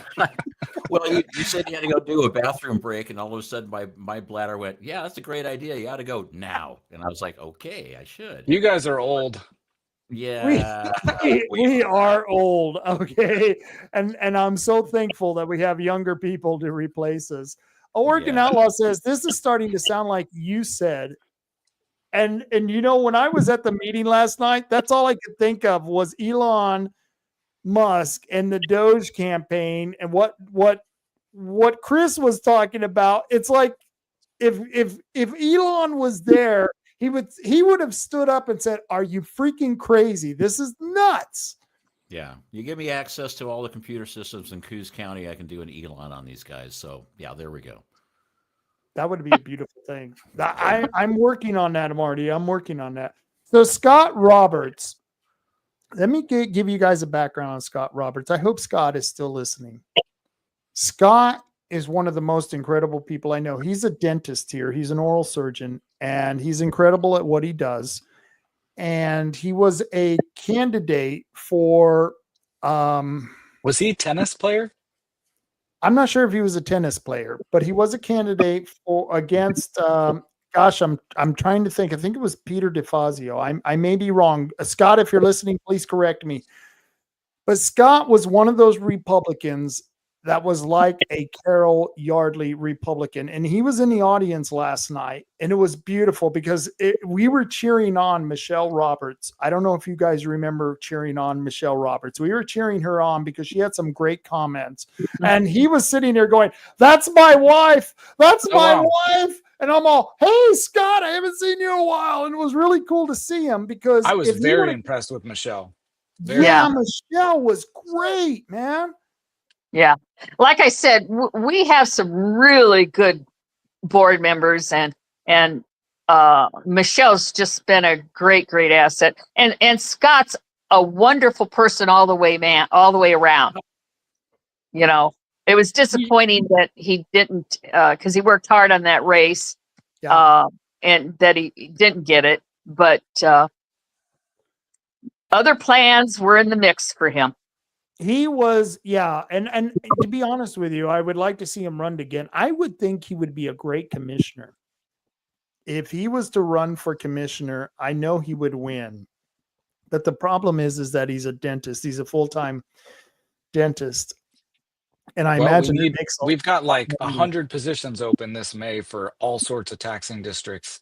And I know some of them are petty, but some of them are pretty big. Like we got the college board, the airport, some like major infrastructure taxing districts. So, I don't think that any of them are petty, to be quite honest with you. And I've got one here. I just posted this from this was from the Coos County website, and it's about registration for candidates in the May 2025 election. And Chris, you and I, wow, we are in Sapatico. I mean, I'm telling you, you posted this link from the office of the clerks here in Coos County, and I was posting this on my website, and then I posted it on Facebook, and I saw that you had already posted it, and I thought, this is so cool. This is so cool that we are. Mine was prettier. Yeah, yours was way prettier. You actually had the district. I just shared it to you. Okay, all right. Let me see if I can get that and put that up on. I put stars on it to make it look, like patriotic. There you go. And so, but look at all those positions. But how many of those patriots? How many of those positions are in urban renewal areas? Probably all of them. All of them. So if you really are concerned about the tax dollars and where they are going in Coos County, you would get on the lowliest board. I don't care if it's fire board. I don't care if it's dog catcher. I don't care. We need people on these districts who are going to say, hell no, we're not going to waste any more of the taxpayer money. Doge. But that college board, that blue square I made, there are 4 seats, and that's a controlling stake in that college board. And there is currently a guy working for the college that committed sexual assault against his students back in 2008, and they have allowed him to work at that college for 15 years now. And that needs to end. They need to update their policy and no one who ever abused their position of authority should be allowed to work at that college. Sorry, no second chances for that. Your second chance is that you get out of jail and you can go back and try and live a normal life. That's your second chance, but you don't get to be in a position of authority again. So things Amen. like that, we need people in there to make decisions like that, and that's a controlling stake. Same thing with the band and school board. I think there's 5 positions on the band and school board. And you probably know more about this. Didn't they So just let me implement explain something here. about Yes, DEI? they know that it was in excise tax, and they fought against DEI, the people that we have on there, but unfortunately the board has been taken over by leftists. It's 4 Wait, to wasn't it 3. like a club for homosexuality or something? A No, pride what club? it was it was a caucus at the organization that represents the Oregon school boards. It's like the Association of Oregon Counties or the League of Oregon Cities.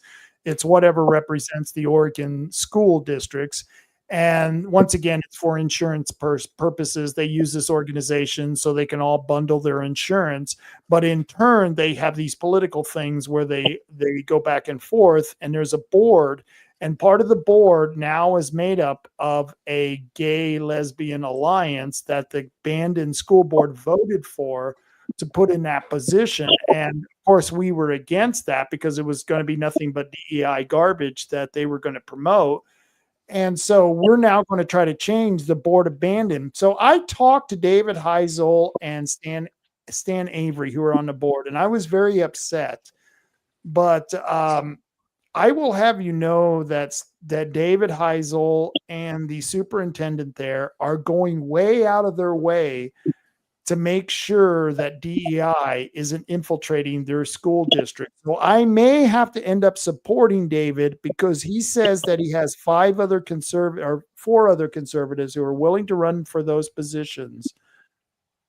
And so we may have to support David, even though he voted for an excise tax. But the fact is that he's been fighting against the DEI, and they have done a great job of keeping books that you have found in the library out of the band and school library. So that's the balance that I'm up against right now, Chris. But And I they're would still love in to the band and public library, because I've gone down there Yes. and they have those same pornographic books at the Yes. band and library. Oh, the band That's a library. beautiful library, by the way. Oh yes, that is our Taj Mahal of libraries in Bandon. In fact, they've And the got park this around book. it. Yeah, it's beautiful, isn't it? But David has a way out of that as well with that tax. He can reverse it. That tax vote he did, they can undo what they did. And that was bullshit. Same thing like the urban renewal stuff. They didn't go to a vote of the people. They just added a tax to new homes being built in the area. So I have to give credit to the superintendent and to David, who's a school board member, because they're going to be on the show on the 21st, and we're going to ask them questions. And and Chris, I hope you submit me some questions to ask them, but we're going to ask them some questions and we're going to put them on air, and I'm going to hold them accountable for it. But here's my problem. What do you do about someone who's really great on DEI but really lousy on taxes? Do you ask for the full deal, or do you make the compromise? You ask for the full deal. You say, dude, look, you're here to do what's right for the people, and you implemented a tax without asking the people. They didn't even do like an online social media poll. You know what I mean? Like they didn't even tell people that this was happening. They didn't even put out a press release about it. So David, you can do better. No, do not compromise on taxes.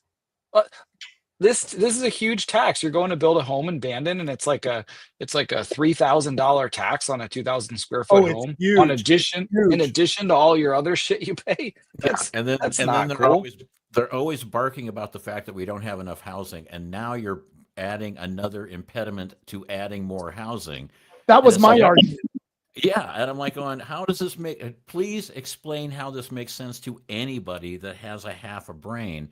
How it is, you need more housing in Bandon, but if you build a new house in Bandon, we're going to charge you an extra $3,000, or $1 per square foot or whatever they're charging. And it just doesn't make any sense. I mean, You'd think it'd be the other way around, where it's like, okay, if you want to build new housing, we're going to give you like a 5-year horizon on lower taxes just for that. But seriously, Rob, if he's looking for your support, and Yeah. and it's him and another candidate who's worse than him, you can be honest with people and say, look, I'm going to vote for David because this other person's worse. But David is a POS for implementing a tax without telling anyone or asking anyone. And that's the position I am. And that's the total position I am, because the leftists are looking to take back that board, and it's going to be a fight. So I have to support the guy who's the heavy in the race, and he's the heavy because he's very well liked around here. And so that's the position I'm in. Because no one knows that he implemented a tax without asking anyone. Right. That's why he's so popular. So I explained to David that I had already talked to the planning director, Jill Rolfe, and the commissioners, and Rod Taylor has already met with him, which was funny because I was talking to David and he goes, yeah, but what about him kicking us off our forest lands and raising two different tax votes? And I said, David, you got me there. I would hold that against Rod Taylor when you talk to him. It is going to be hard for him to argue against your excise tax after what he's done. However, I'm going to have to fight for somebody in the school district because we're going to have to take that district back. And I would like to get a bunch of Republicans like Carol Yardley. Carol, you're a badass. I hate to tell you, you need a cape. We need to make a cape for Carol. We need to give her a cape, yeah. No, I'm not so sure I fit that, but Well, and I to just, address people appreciate, just be upfront with me. Don't blow smoke up my backside. Just be upfront. Are you wearing purple again? I am. She came in yesterday at the meeting and she's decked out in all purple. She even had a purple Stanley Cup. And it's royalty, baby. I know. That's what I said. You look royal. Absolutely royal. Actually, she's right. That's the color of royalty. And yes, actually, and I'll tell you what, you are a rock star as far as representatives, Carol. And I don't even know if you understand how much people should be. Like I said, Matt Hamilton, if you're watching, you need to be calling Carol for lessons, because if anyone is on a taxing district, I don't care what taxing district it is, you need to call Carol. You need to call Jim Jordan. You need to call Dallas Pettenbrink, who was another star last night. I mean, you guys did things that nobody has ever done. How do you feel about that, Carol? We just asked questions. I know. That's it. I didn't think anything about anything other than, okay, well, I don't understand this. So you ask the question. And then if you don't agree with it, you ask, you let them know why you don't agree with it. And I guess that's not what they like to hear. But I'm not going to vote for something that I don't understand or don't agree with. But that you nailed it. You ask questions. That's the difference. Because this banned-in tax we're talking about, it passed at the city council or the school board in like 55 seconds. Yep. They read it, voted on it, and it was over. No one asked any questions. And we've since talked with city or school board members who had no clue what they were voting on. They didn't even know at all what they were voting on. They weren't even just a little confused. They had no clue what they were voting on. Stan Avery came up to me and said, Rob, I didn't realize it was a tax. And I'm thinking, dude, you voted for it. What the hell, man? And then they're sitting there at the school board meeting and they're asking, gee, I wish this was retro. I wish we could have stole this money a lot sooner. They didn't say that part, but they were literally saying, they did say, we wish this tax was retro. Yeah, but I mean, it's a shining example of how great our education system is. If our school board doesn't bother to read the stuff they're voting on, I mean, come on. It's like, I didn't realize this was a tax, but you voted on it. You mean you voted on something you didn't read? That's the kind of representation I really enjoy. So I got to get back. Let's get back to the comments. Oregon Outlaw, he says that we need to steal Chris's idea back from Trump and start a Coos County Doge. I agree with that. Guy Robinson says, you're over the target by the amount of flack you get. So, Carol, you are definitely over the target. And Nicole Taylor, who I guarantee you is sitting there right next to Rod Taylor. Everyone wave to Rod. Hey, Rod and Nicole.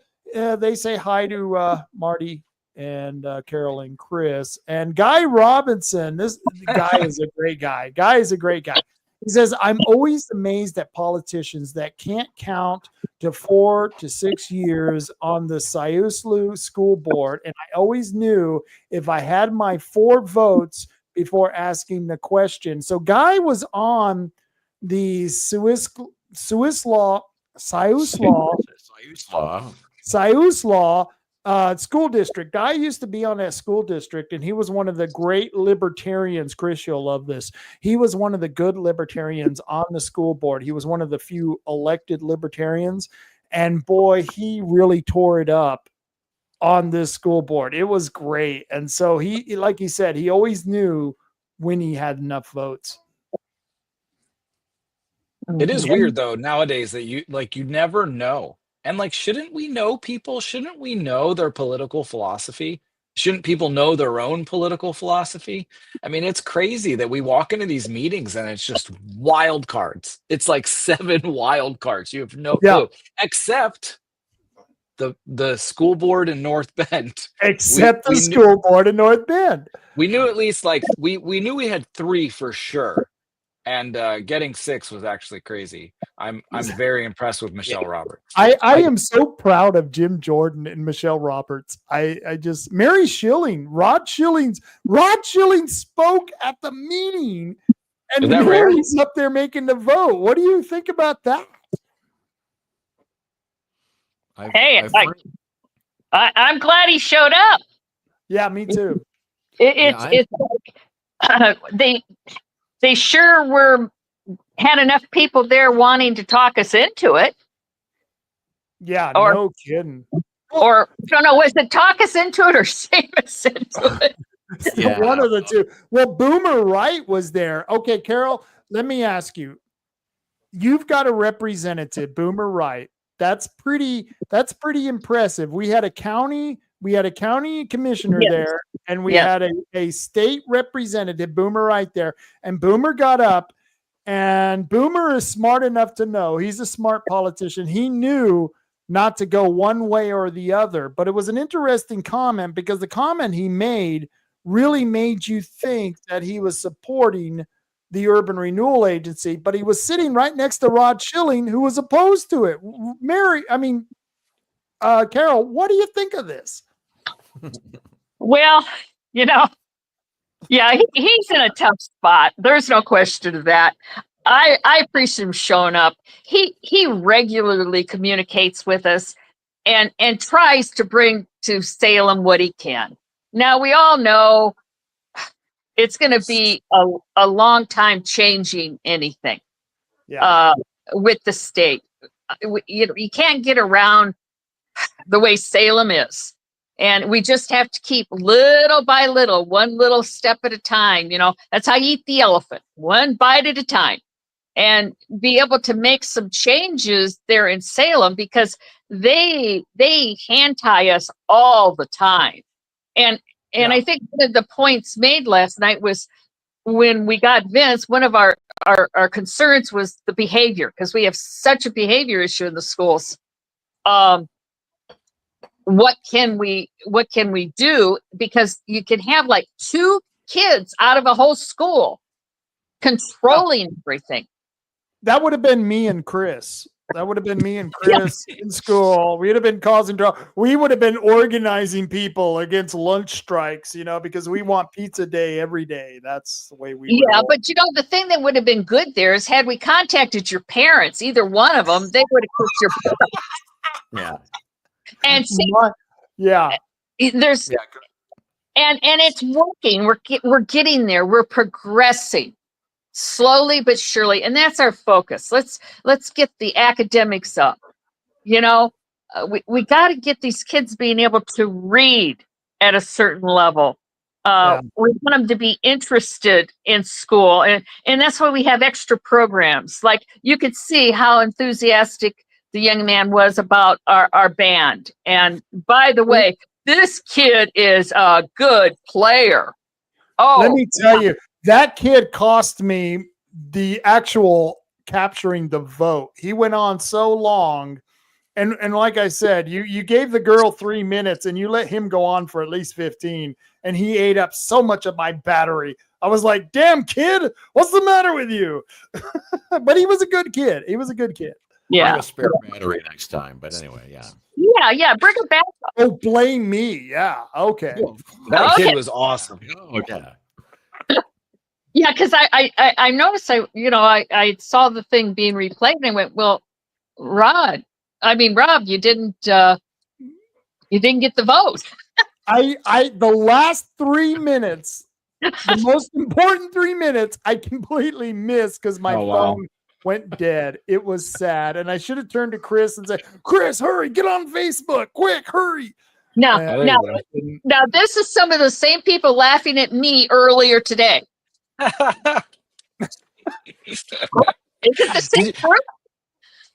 How weird was it when they called Rob up for public comment and you didn't know what to do, so you handed me your contraption, and I thought I'd be this like cool cameraman, and I go up and I get in front of you while you're giving your public comment, and once I was there, it hit me how like ridiculously weird that was. That was And I was ridiculously stuck. weird. It was good for you, like it was good for the live stream, but for everyone in that room, it was so weird, and I was stuck because I couldn't stop doing what I was doing. And I feel like the impression given was that this was like a show, like an act, and it was a circus, and that was probably the wrong impression to give, and I will never do that again. Okay, Chris, I second guessed myself.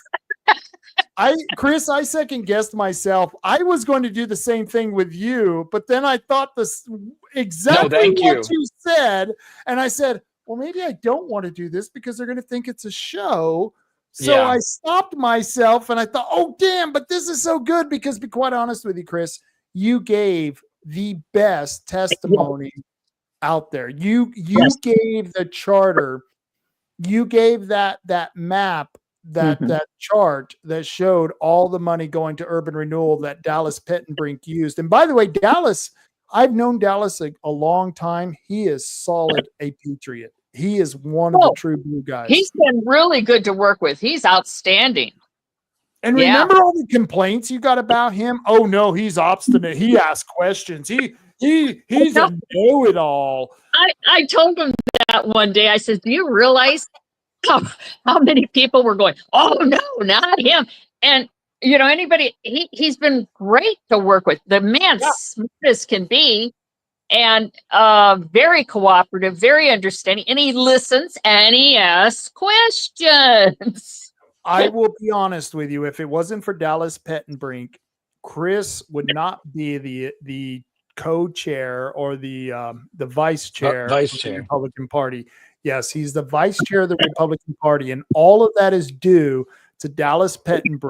During the vote, I went over to Dallas. I negotiated the deal. He went over to all the people and he said, look, we've got a crew, because they were running as a slate. There were 5 candidates, and which was kind of misrepresented anyway. But he went over there and said, we have to break the slate. And Chris won that vote because Dallas presented that argument to the old boy network in the Republican Party. Go ahead, Chris. But I wouldn't have been nominated had it not been for Carol. Carol, isn't that ironic?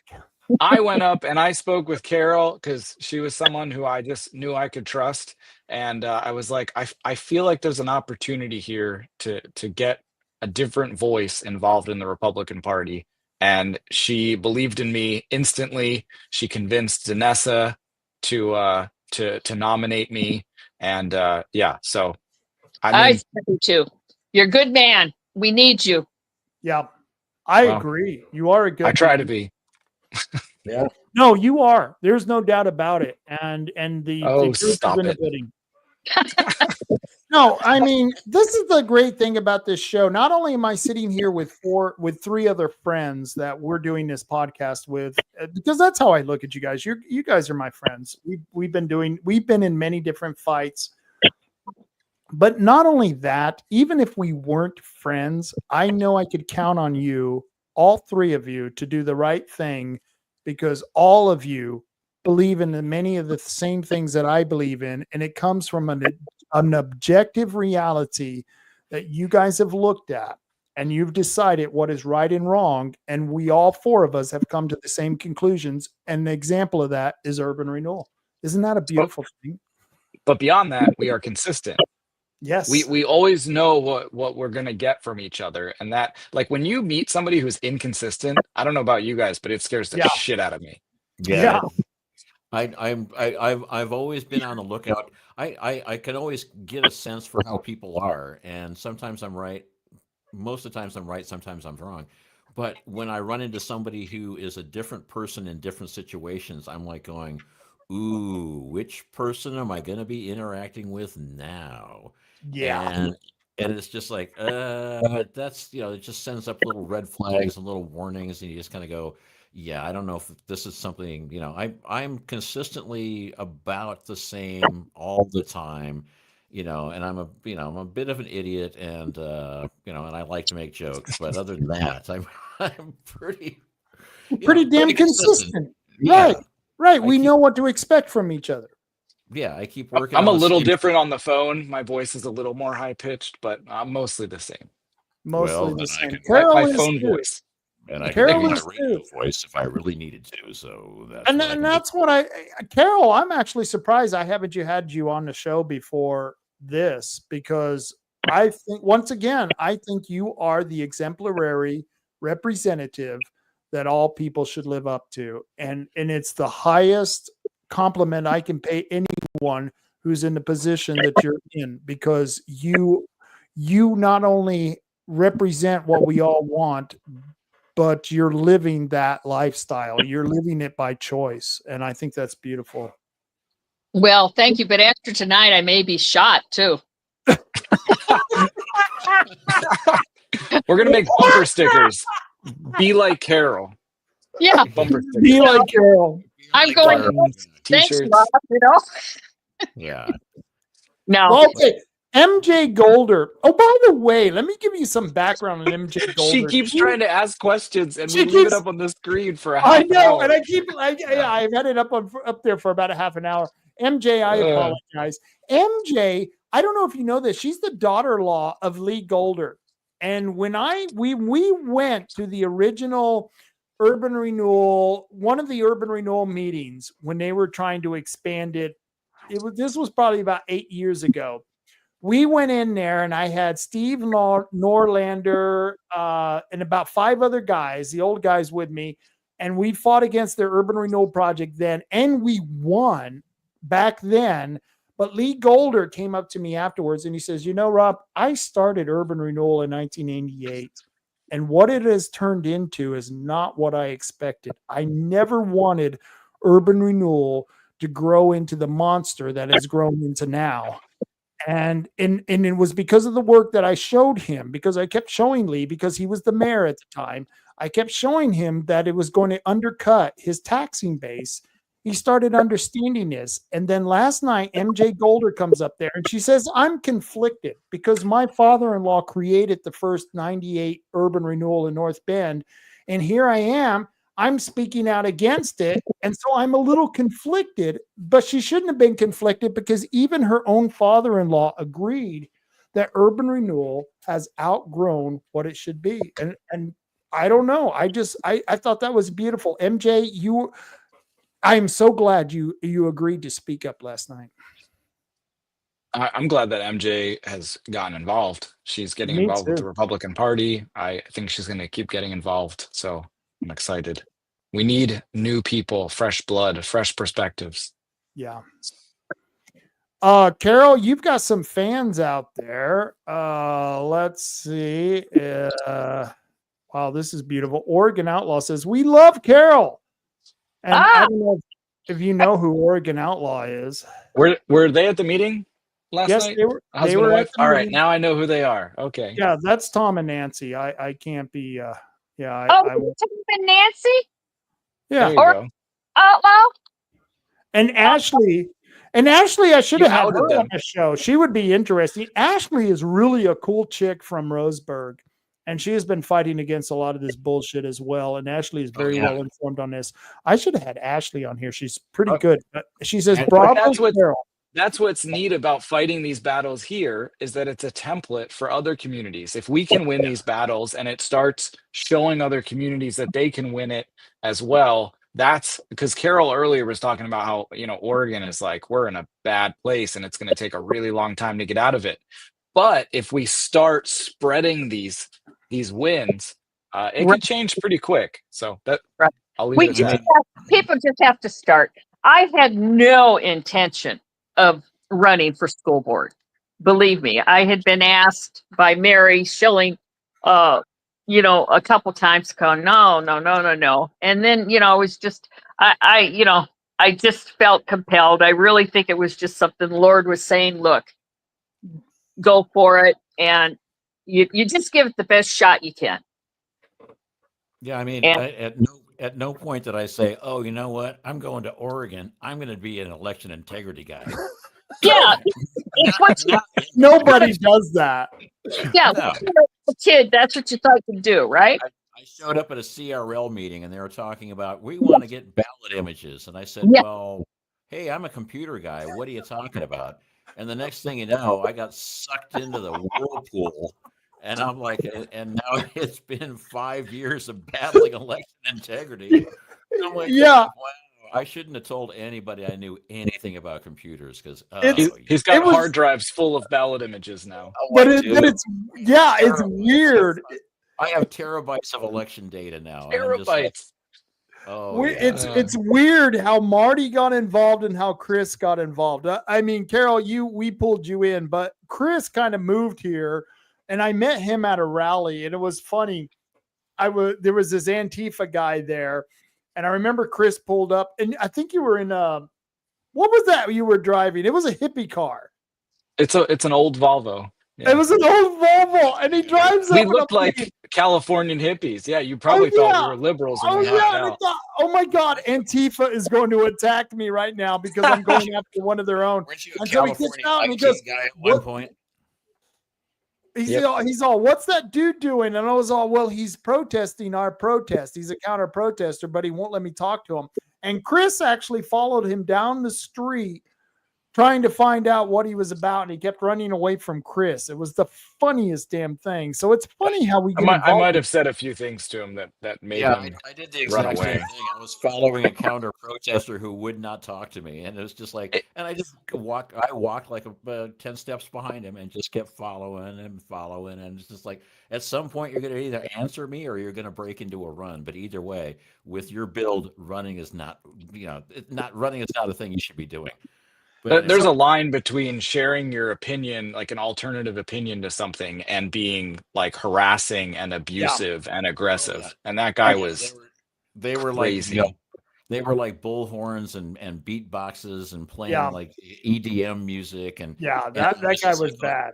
But yeah, it was you and Matt Wilbanks were standing there on the side of the road by the Coos Bay Boardwalk, and I left my girlfriend at the time to talk to you guys, and I came back, and I guess she was being like my hype man, telling you guys about me. Oh, Google him, and then she's like, he's a radio host, and I was like, oh, like I just popped into town and met a radio host. It was pretty cool. It was the weirdest damn thing. I don't think I ever saw you for like a year and a half. It was like totally random that I had met back up with you later. So kind of funny. Well, it's a good thing. Ashley Hicks says it's probably because certain officials have brought ginormous houses within these areas. And she's talking about the urban renewal area, but she also says, very cool. Thank you, Rob. I've learned a lot listening to you. I don't know why, because I'm drunk as a skunk right now. I don't know about you, but I'm at least 6 tequila shots in. I don't know if any of you are drinking. Yeah, I've actually been keeping it down tonight, but I have to say a big word for Ashley. I really like Ashley. I really like Samantha Frost. They've got it going on in Yeah. Roseburg. I mean, and it's like it's kind of a bleed over effect where, we seem to be, we have our noses to the grindstone. We're working on Coos County stuff. We're beating our brains out with election integrity stuff. And then we kind of got involved in the Todd Vaughn thing. And all of a sudden now we meet all these really cool patriots and really cool folks in Roseburg. And then we meet up with some really cool folks in Curry County. And I said, hey, I got this ballot initiative idea. And they ran with it and they got it put on the ballot in Curry County. And it's just like, wow. I mean, I went from I'll try to do the best I can, but I can't imagine I'm ever going to make any difference to, oh crap, look at all the people that are getting sucked into the wake on this one. I mean, it's like I love it. I mean, But it's it's a like, real thing. okay, What do they say? A rising tide lifts all ships. I Yeah. mean, like yeah, if you look at the story of Silicon Valley and why Silicon Valley is the way it is, or if you look at like what was it in Seattle, like Bill Gates and that sort of thing. It Right. was who you knew. It was that little community. yeah. If you were in an area where there was a concentration of spectacular people, it happens. Things happen. So I think we have that here in Coos County. I really do. I think so too. In fact, Rod Schilling, and I've been at odds with Rod, and Rod was one of those who went after my sponsors and Diane Rich's sponsors. And I have to come to a point where I'm going to have to overlook that. I'm going to have to overlook that and realize I'm going to have to work with Rod Schilling. He is someone who is in the Republican Party. He's high up in the Republican Party, and I'm going to have to work with him. And I think I can. I don't think I'm going to have a problem with this, but he has the question here, or he makes the comment. So on their social media, they are saying board made a political decision. Carol, was this a political decision? Not at all. That's a cop out. Yep. When they can't, well, it's just a total cop out. That's ridiculous. We did not. Yeah, and I'm really kind of tired of the whole. I mean, it's cowardice to send out a press release and say misinformation, disinformation. They're Right. lying about this, and they didn't look at the facts. And we had a bipartisan set of people that were all wanted this to go through. And I'm like, bipartisan. It was a 6-1 vote. That's not even close to bipartisan. It's not even close. Yeah, you got dunked. You got exposed. Yep. You basically got the big middle finger right in your forehead. Wait a minute, Marty. On top of that, they had 3 commissioners, including John Sweet, vote unanimously against this proposal. So that should say huge amounts against what they're saying. Right. Wow. Yeah. But I don't like the cowardice of them doing press releases and saying all these smear things and all these like horrible tactics. And it's like, well, if you actually had a spine, and if you weren't hiding behind the fact that you have no cogent position to stand behind, all you have is you want to bully, you want to smear, you want to tell bad tales, and you want to lie. And then you're going to do the whole well, I'm not lying, they're lying. And it's like, okay, it's confession through projection. It's not lying, it's misinformation, disinformation, and malinformation. Yeah, That's it. But every time they do something like that, I'm going, this is confession through projection. They are projecting their crimes onto us, which we haven't done. And they're confessing to the fact that they've done those crimes. And it's like, it's the same playbook over and over and over again. You hit the playbook. And the thing is everybody in the world and their pet dog is waking up to the fact that they've been played for a long time. And there's going to be a huge backlash. Well, at least I'm hoping. There's going to be a huge backlash. And there's going to be a lot of people that can't show their faces on the streets anymore. So, the hat that Rod and Nicole gave me, the best is yet to come. So the best is yet to come. Brandy Martindale, who I think is a rising star. I really like this young lady.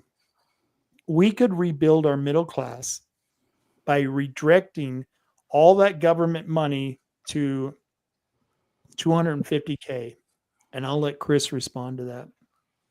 I don't know what the 250K is, but yeah, I mean, we have funds all over all these taxing districts. I looked at the county budget. Like the past year, I sat in, it was actually like a whole week's worth at the county level, the budget hearings. And then I sat in North Bend City Council. It was 2 nights of the budget hearings.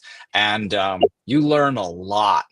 You know, they go through almost every line item and you learn a lot about things. I mean, there's even, I think I have it, the slide. If you have my slide still there, I have the line items, or some of the line items, for the Urban Renewal Agency. And if you look at it, like, most people don't know this, but look at that third line, holiday decorations. They spend $65,000 a year on holiday decorations. You need $65,000 on. Boy, could you imagine what you could do with holiday decorations? Damn. And 1.7 million community development. I mean, that's a grand line item. I mean, what does that even mean? But personnel services, that top one, $86,000. Those are salaries paid by the URA of city employees. So like David Milliron takes $10,000 of that. David Milliron, the city administrator, gets $10,000 a year from the renewal agency. And that's why he was so pissed last night, because he stands to lose that money. And that guy is so overpaid. He has a $17,000 a year travel budget. And on top of that, he has a $9,000 a year spending allowance on his vehicle. I mean, this is a man just swimming in cash, but it's your cash. And he has the audacity to call you guys politicians. It's crazy. Call me politician. Could you wait a minute? $17,000 travel expense. That's an annual amount. Could you imagine $17,000? I mean, you could go to Rome and stay at the best hotels and eat at the finest restaurants at $17,000. He doesn't look like he eats. No, he takes this money and he goes to these conferences and he does resume builder things so that he looks amazing, so that he can come back and ask for more money. Remember, they were asking, what was it, like a 30% salary increase they tried to give him last year? That's exactly what it was. Crazy. Yeah, they still gave him like a 20% raise, I believe. I have it somewhere in my notes. But and then there was something, and then you said something about the it's like, oh, and his car gets an extra $9,000 or something. And I was like, yep, 9,000. Just so he can drive. It was just. You could buy my car at $9,000. Yeah, it's crazy. Cars combined cost less than $9,000. It's just perks because he's such an awesome guy. He's such an amazing asset to this community. But no, the question was from Brandy, and what I like about Brandy is that she's willing to spend the time to ask questions like Carol and dig into things and get to the bottom of stuff. So she's looking at budgets and she's looking at, 30-page presentations and stuff, and she's getting to the bottom of stuff so she can be educated when she runs for office, which I hope she does soon, because we need people like her. I hope she does too. Hezekiah, am I pronouncing that, guys, right? Am I pronouncing that Hezekiah? Just call him Wallace. Wallace. It's easier. Okay. Sex Offender Sal supported this urban renewal project. Anything supported by him is bad. Okay, that's a good comment. Oh, that's all Oregon Outlaw says, I must say I am ashamed of my party. Most are corrupt and the rhinos are everywhere. And then Oregon Outlaw can I talk on that though? Please do. Because I actually felt that same way. And then one day it dawned on me that those people are not the party. They're infiltrators. They're bad eggs in the party. And it's on us to get involved and make sure that people understand the party platform and follow it. And Todd Vaughn was one of the first people who kind of made me start thinking that way.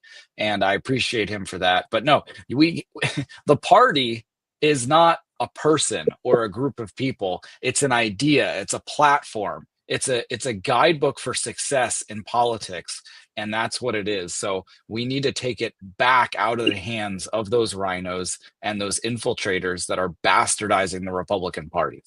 And I'll get off my podium. No, you were right about Todd Vaughn. He would have gone back. He would have gone back to Salem and done exactly what he said. And I wish we could have got Todd Vaughn in there because he was the real deal. Oregon Outlaw says the list of folks that are to live their scene.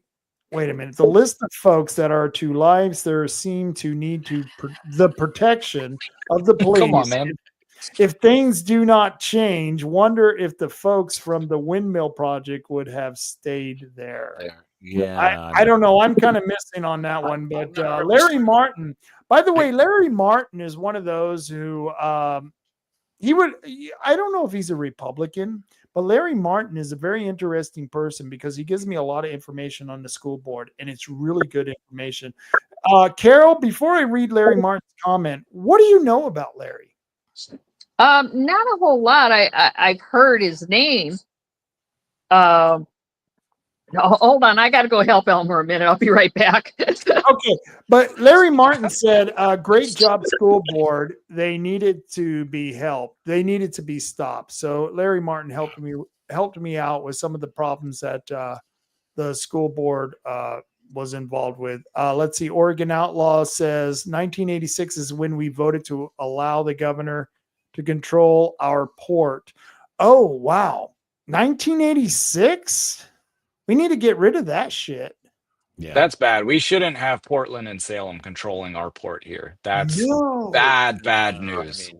I mean, we need everything at the county level controlled by the county, and we're talking even the forest lands. I mean, it's like all this stuff. If it was just us running our own county, we would be fine. When I got into the election integrity stuff, I said there's nothing I can do at the national level because if I do anything at the national level, I'm going to be in Gitmo in no time at all.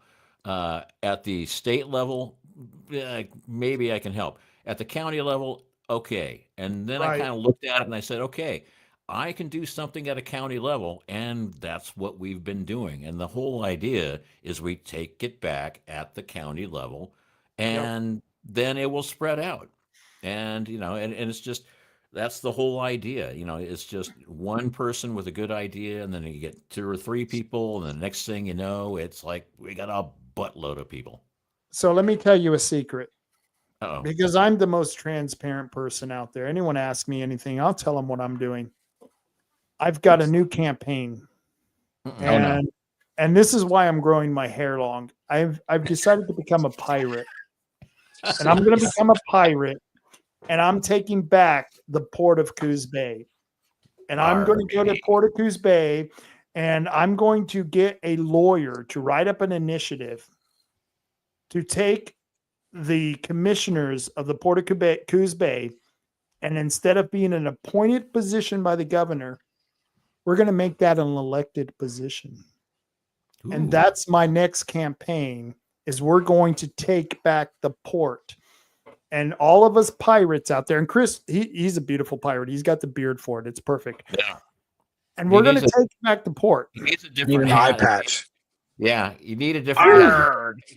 I've got one. Don't worry. I've got one for you. As an optician, I actually got some eye patches. I'll get you an eye patch. Okay. I need a sword. And a sword. I've got one of those too. And maybe a different hat, and maybe like a dead parrot on your shoulder. Or No, I like the hat. I like the It's hat. starting to sound I'm like like a skit at this point, but yeah. I'm the drunk pirate who's kind of like sloshing back and forth Yeah. with the boat. Yeah. Yeah, it's like the what was that pirate movie with Johnny Depp? Yeah. Oh, Pirates of the Caribbean. Pirates of the Caribbean. I remember All three of us are those pirates. Yeah, I remember going to the Pirates of the Caribbean ride in Disneyland in like Yeah. 1970. And that was back when it was like body pirates, super drunk, chasing chicks with big hooters.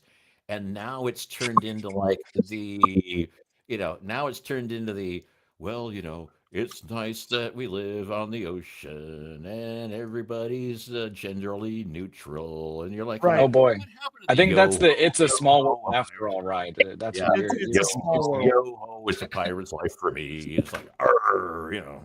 So Carl. this is my agenda for my next campaign. I'm going to take back the port. And I would hope that all of you can join me, because I think this is going to be a beautiful ride, because the port should not be controlled by the governor, especially when we have not just millions, but possibly, potentially $1 billion worth of investments that are going into that port, and all of those commissioners are appointed by the governor. Bullshit. We need to have authority over that port, and it's time that us pirates take it back. Yar. Okay. So Bo Dunlap says, wasn't urban renewal designed to only use We already property answered tax- this. Oh, have we? Yeah. We I went brought from- you. I had you bring it up earlier. Yeah. Oh, I can okay. answer I'm it sorry. again, Let me go but on. Let me People go are probably on. going to leave. Okay, no, so let me don't do that. Thank It's you, Groundhog Day. Carol. We're Okay, different here's group. Bo Dunlap. He says, thank you, Carol. Truly, don't listen to what Engelke and Mill Iron say about the school board.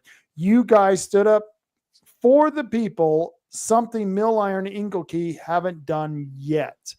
Carol, how do you Yes. feel about that? That's Bo Dunlap. I don't even know Bo, but he sounds like a heck of a guy. Well, thank you. That's what we'll say, because, but we were, again, just speaking for myself. I can't speak for anybody else there, but we were making the best decision we could make based on the information that we had gotten. And this was it. And you got half the people are going to like it and half the people aren't. That's why it needs to go to the vote. That's why it needed to go to the voters. Cheryl Armstrong says, Dallas is awesome. I wish he would have come on. Cheryl, I'm going to get Dallas on this show. He's been on my radio show a couple of times. And Dallas, no matter what you hear about him, Dallas is one of the most solid patriots that we can have in this county. Very solid. We're going to get him on this show and we will talk to him. In fact, maybe I'll do another Friday night. Do you know, Carol, does Dallas drink? Because I drink a lot. He's doing shots. Oh, wow. I'm a lightweight. I once did a double shot of wild turkey and my whole face went numb and I don't remember the rest of the evening. That's it. Put me out. Years ago when I was a young man, we used to get cocaine in from Bolivia. Jeez, here we go. And I would get cocaine from Bolivia. And that stuff, we would snort that stuff. And let me tell you, an FBI agent from Bolivia would fly his twin engine Cessna into the Albuquerque airport, and he would drop off a nice kilo package for us. And we would, of course, redistribute that. But boy, that package, when it came from Bolivia, was incredible. So yeah, I've been around. So what's it wasn't this rowdy, and then Carol came back. And then Carol came back, and I don't know what the hell happened. I'm innocent. I didn't shoot an officer. I like Lenny's comment. Lenny says, "Oh shit, I'm late. What did I miss?" Oh, You Lenny, missed the cocaine story. Yeah, we went from, I want to have Dallas on. Does he drink? Oh, by the way, let me tell you a cocaine story. And I'm like, oh, let me tell you a cocaine story. I've got stories. I've got some incredible stories.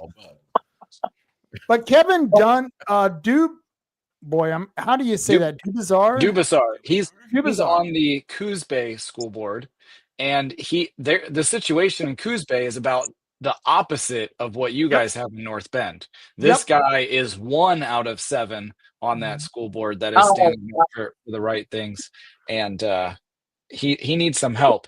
He's not up for re-election, but for another couple years. But there's, I believe, 4 positions open on the Coos Bay school board, and he's looking for folks like Carol. That's our theme tonight. By the way, that starts Monday. Monday, you can start registering for these offices, and I highly recommend you do. And Kevin Dubasar, I would recommend you guys signing up for the Coos Bay School District because he needs help. Yeah, I know we've got 4 up this May too. MJ Golder. Boy, maybe I shouldn't have told that cocaine story before I got into MJ Golder's She's going to be upset with me. The FBI are on their way. Yeah, I'm sorry. Too much information. Wait. But thank you all. I'm learning that it is okay to ask questions and become involved. We have to be part of the solution and not the problem. Right. MJ, that's the most incredible statement. That's what makes me mad, and I'm sure it makes Chris mad. Every time we get involved, they say, we want your opinion, but as soon as we give it, it's get the freak out of the room. What the hell's the matter with these people? Do you know how many times the Coos County commissioners have said, like, we wish people would get more involved, and then I'll go to their meetings and ask for them to like form a citizen input committee on like budget or crime, and nope, they don't want it. They don't actually want people to get involved. They want the perception of involvement, which is very different. So we got to work on that. That's what it is, the perception of involvement. I love that. That's the perfect comment. We would have the meetings at 6 p.m. on a Thursday evening, but nobody showed up. Well, yeah, but nobody shows up at 9:30 in the morning on Tuesdays either. So oh my gosh, I bring it up every couple months. Please have a meeting in a different city in the evening, just once a month or once every couple months. Please do something different. And they don't. Yeah, they actually did that, where they rotated and they did a meeting in like Bandon one time, and they did a meeting in I think Coos Bay one time. And I don't know if it was eons ago. Yeah, and part of the problem is they were saying, well, for the commissioners' meetings, we have all these county employees that have to give reports. Who are salaried. That have to show up, and I'm like, oh well, aren't they kind of getting paid for doing that anyway? Yeah. I mean, it's like, oh my gosh, they actually have to like go somewhere for a half an hour and give a report. Boo. That's the problem. It would be hard, and they don't do things that are hard because they're too hard. It's too hard. Bo Dunlap, and Bo's turning out to be quite an incredible someone who's putting input into this stuff. I don't know who Bo is, but I really appreciate it. Is that he says, the city of North Bend could cut the city manager salary by 50% and save $350,000 over 5 years, and then reinvest that to get the return for the city. Actually, they could. Chris, you want to respond to that? Well, I spoke up against them increasing his salary, and it was at the same time as they were doing the budget hearings, and I gave them a speech of like, look, you do this and you will burn the public's trust. They will not trust a city council who gives their city administrator a 30% raise for no reason. And you will burn their trust. And later, when you come and ask them for more money for projects or for police or whatever, they're not going to give it to you. And it's kind of like that just happened last night. Kind of just happened like that last night. Hey, Carol, I got a question for you. The city, okay, you've got how many? 4 positions that are up for re-election? Yes. Okay, so you got 4 positions. They're all conservatives, and they're up for re-election. And we need people. We need people to support these folks. Do you think that the urban renewal vote hurt them or helped them in the coming election? Number one. And number two, does the school plan on putting a bond measure on the ballot in May? Because that would be really detrimental to their chances of reelection. Carol, answer that, please. Yeah. To my knowledge, no, there's no plans for that as far as putting the bond up there. And we have 4. And to my knowledge, at this point, they're all 4 going to run again. So I hope people in the community are supportive of them, because they're good board members. Every one of them is a conservative, and we just I don't know that it's it's hard to say. I honestly believe if this brought to the voters, they would vote it down. Me too. So that tells me it probably helped everybody to not.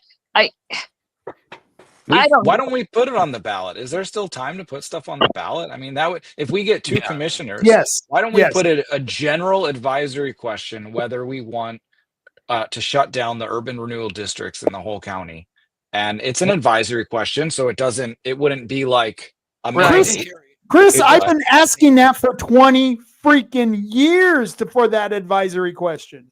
Let's Yeah, do and it. If and there's I time to do it, we should do it. yeah, of the 5 advisory questions I've been pushing for the last 2 years, I finally got one on the ballot. And even when I got it on the ballot, they did some hocus pocus with but we're not going to allow you to publish in the voter pamphlet because you're a Right. day late.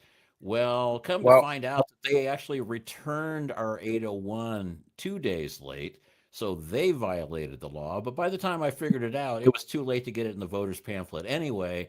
And I'm like going, okay, fine. 60% of the people in Coos County said screw the windmills, but 80% of the people in Curry County said screw the windmills because Yeah. they got in the voter pamphlet and we Right. didn't. Yeah. That's right. Every time we were out, people were not I'm sorry, were not in favor of those windmills. Yeah. Right. But I mean, just saying, getting an advisory measure on the ballot, because I wanted to do, I mean, one of the things I was pushing was, do you think we ought to revert back to 1 day in-person ID mandatory hand-counted ballots in the precinct level? And it's like, it's not going to affect the voting. It's not going to affect the law. You have to actually change the Constitution to change the vote by mail thing. Yeah, it But was a question. yeah, it was a question. So if we send out 50,000 ballots and 40,000 people return ballots, and of the 40,000, 30,000 say, you know what, we want to go back to in-person ID mandatory voting, it's not going to change anything, but it's certainly going to allow people to see the public sentiment is on their side. And that's the whole point. I don't know if they really want the public sentiment. Well, I look at it from, They just she's want a tyrant. fun. She's a tyrant. She's a Yeah. tyrant. We changed our total opinion of you, Carol. She doesn't want public sentiment. She wants to hell the mounter with that woman. Why do we have her on the show?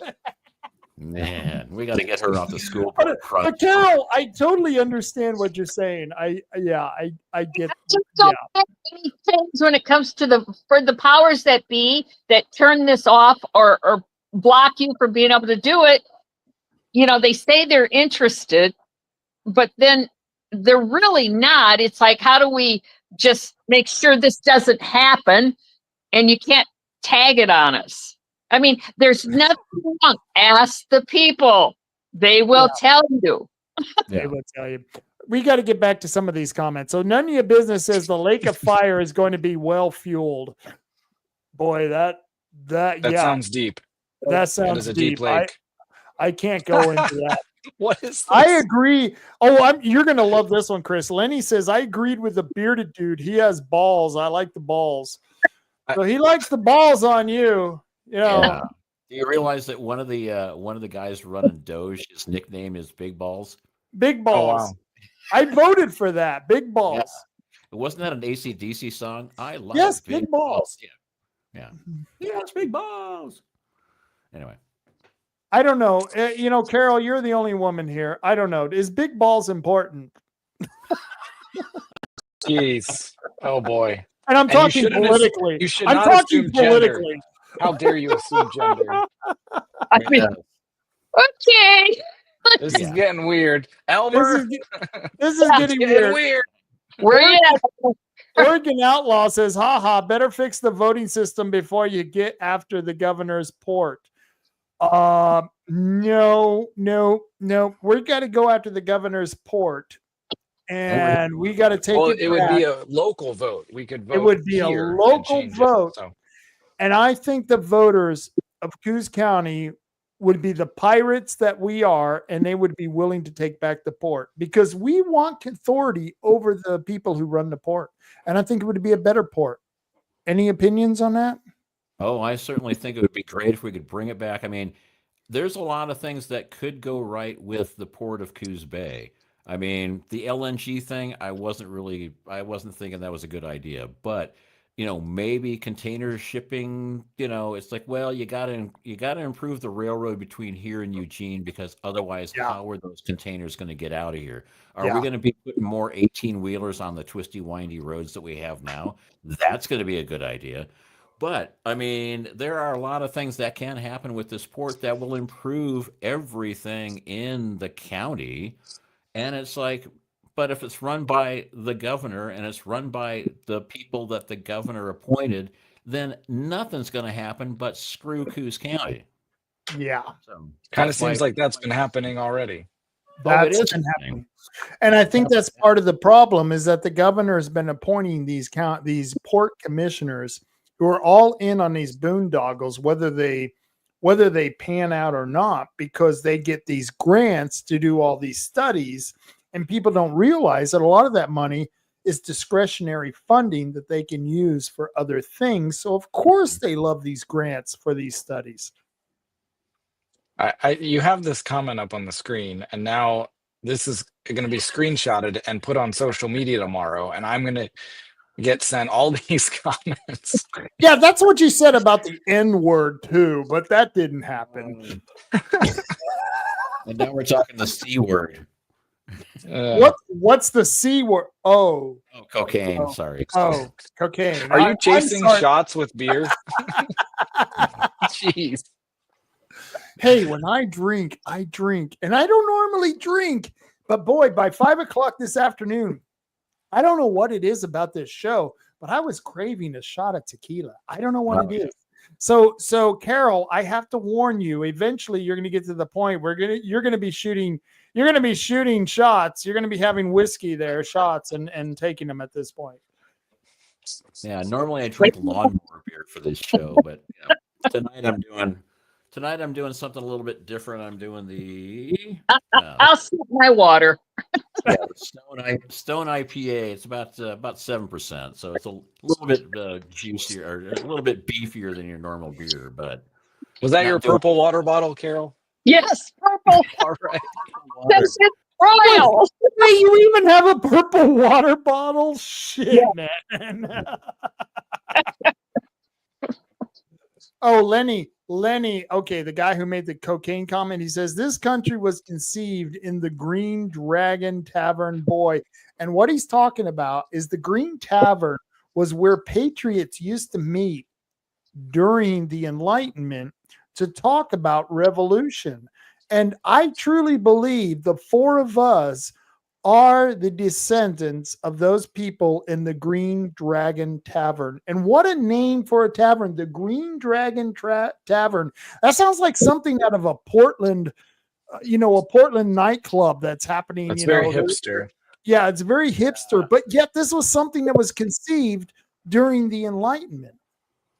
But no, it's right. Tom Paine used to go to bars and just talk and air all of his ideas and work through them and argue and fight. And then he put it into little pamphlets, and those pamphlets changed the course of human history.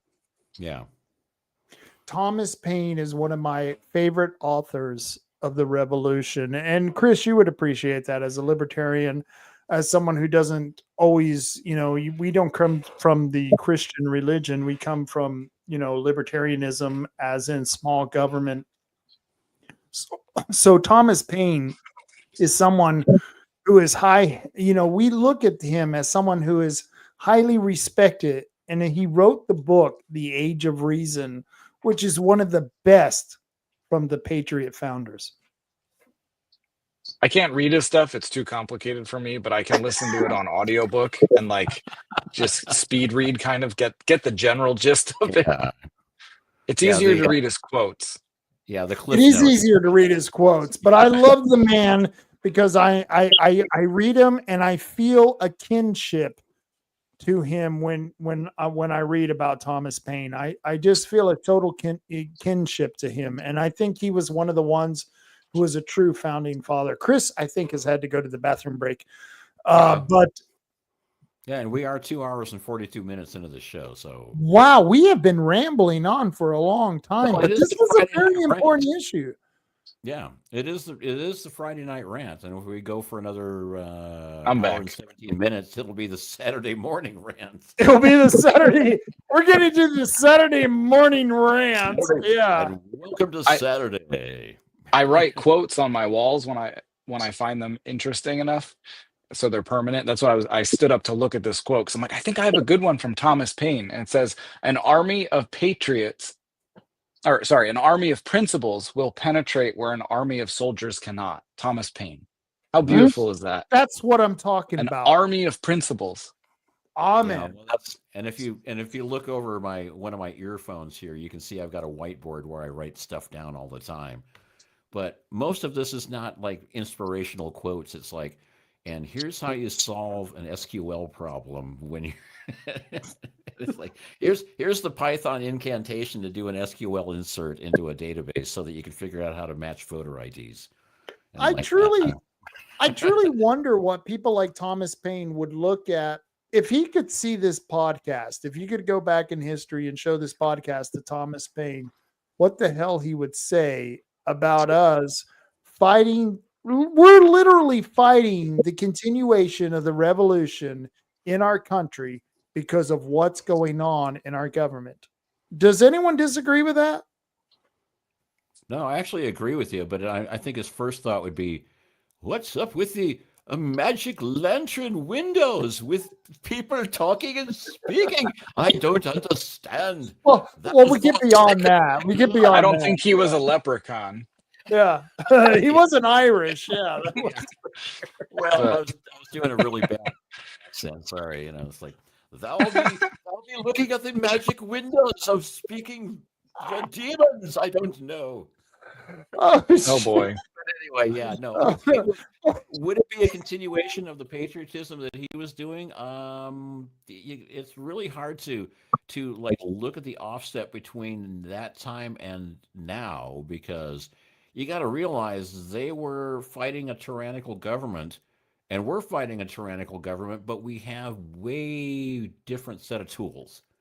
And it's, it just, people are like saying, well, when the Second Amendment was written, they didn't have automatic weapons. I'm going, Second Amendment had nothing to do with weapons.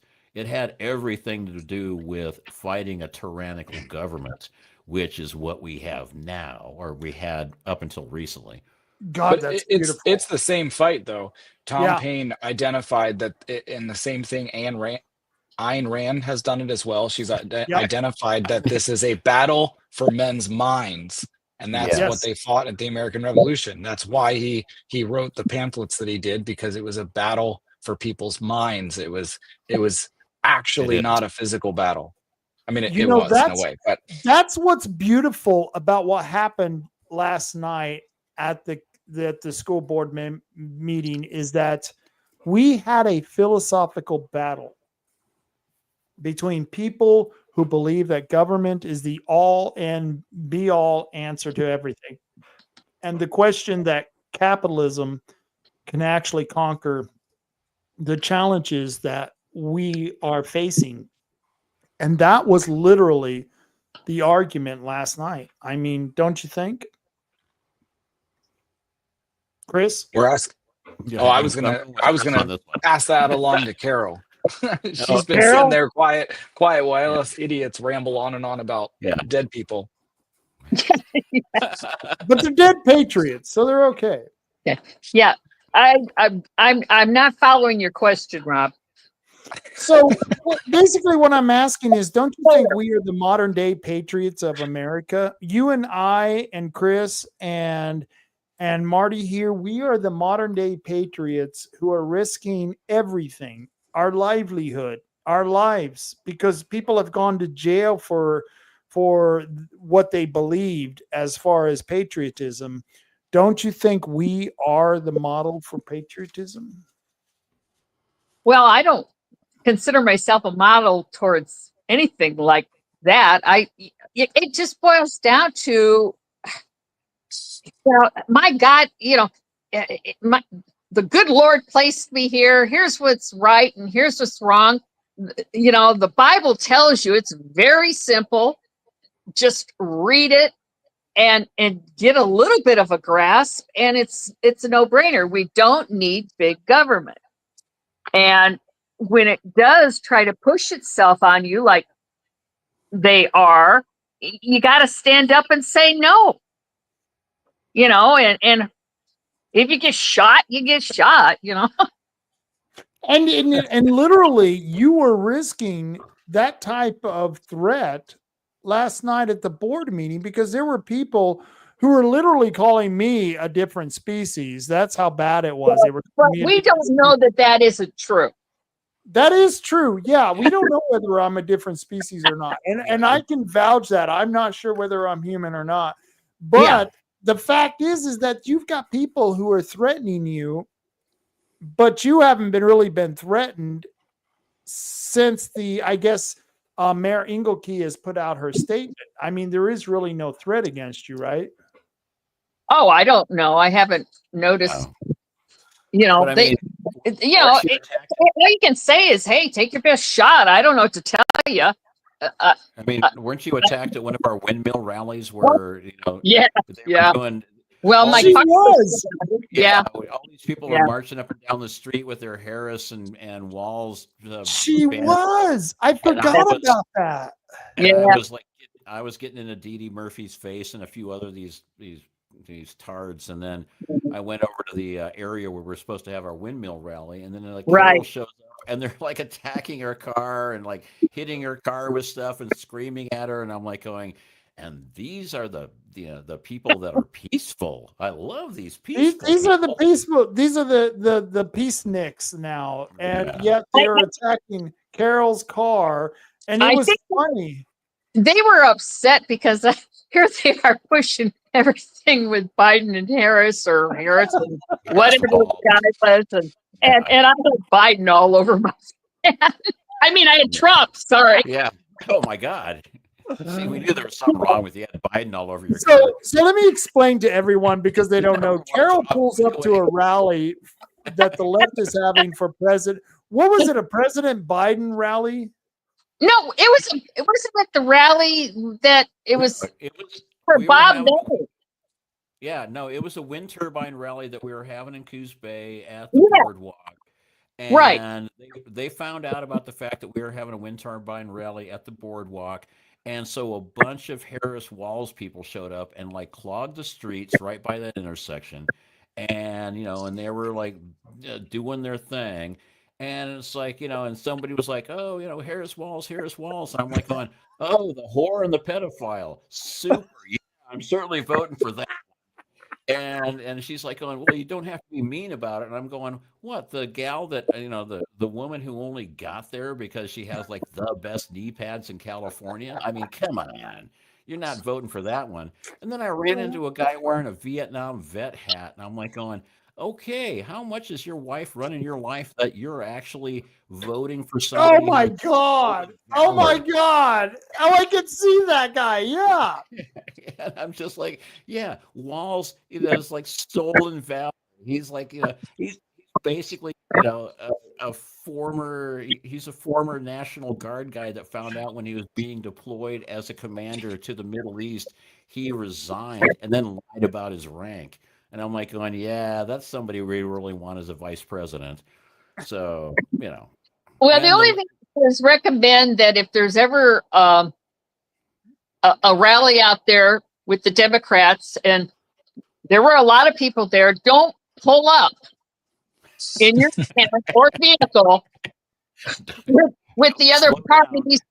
I had Trump all over it because, we were doing, I think there was one of the times where you did the Trump train. It was a Trump train. It was a Trump train. And she made the mistake of pulling up to the boardwalk when they were having a Democrat rally, and she got attacked for it. Yeah. I mean, the Trump train was still going on, and we were setting up for the wind turbine rally. Right. So she was showing up to help set up. Right. So all the Trump train people were on the other side of town, and then they started attacking her. And then I was like, I kind of walked over, and they stopped doing it, and it was like going, yeah, okay, you're attacking somebody, attacking a woman in a car because she's got Trump stickers on her car. What? A little old lady. Yeah. Old lady. Yeah. She was a single woman in a car, and they're attacking her. And I wish I would have been there because I would have been like, okay, guys, really, are you going to press your signs up against the car? Are you really going to do this? I wish Chris would have been there. Chris would have been a great respondent to this because it was hilarious. They were pushing the signs vote for Biden on Vote for Carol's Harris. Vote for Harris. Yeah. her You guys maroon missed van.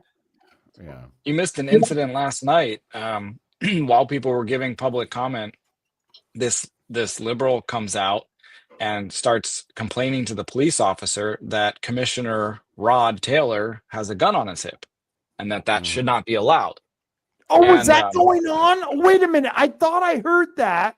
That was actually happening? Yep, she was pretty upset, ironically complaining to another man who has a gun on his hip. Yeah.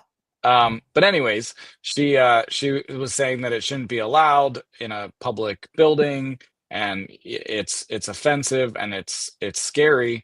And someone pointed it out to me that this lady like 5 feet away from me was complaining, and I like turned around and I'm like, ma'am, and I like showed her, like, I'm like, I have a gun on my hip too. Like, it's not that crazy. It's not uncommon. And we're the only ones that you can see, but there's a lot of people in here who are concealing their gun. It's concealed carry. And so it's not something to be afraid of. Well, I guess it triggered her because I like tapped my hand on my gun, and she thought I was like yielding my weapon or something. And she got like right up in my face and was like being really weird and aggressive. And I just kind of stood there and let her say what she wanted to say. And we actually ended up shaking hands afterwards. I talked her down, and I was just like, look, ma'am, it's not anything to be upset about. Like, it's here because it's on my hip, because if there was ever an incident and I could have helped and I could have intervened with that weapon and I didn't have it on my hip, oh my gosh, I would never be able to live with myself. And there are situations like that come up that I can help out. And it kind of made her think for a second, and she goes, so you're telling me that even though we disagree, that if someone was threatening my life, you would stand up and help me? I go, of course I would. Of course. And it like broke her, and she totally changed. And she ended up like shaking my hand and walking away, talking to Diane Smith. It was crazy. That's bizarre. I was didn't even super know bizarre. that happened at the meeting last night. It's amazing. It was while Commissioner Taylor was speaking, because he had a gun. And the cop was like standing there, like watching this lady. I mean, she was up in my face right here. Danessa was like telling her to stand. She was like, Danessa was like, stay, ma'am, like you're being really, really aggressive. Stand back. Danessa has a gun. I'm sure Danessa was armed. Yeah. Yeah, I'm sure Danessa was armed as well. I mean, the only difference is I would, if somebody said, well, and if a situation came up like that, would you use your gun to defend me? And I'm like going, give me a minute.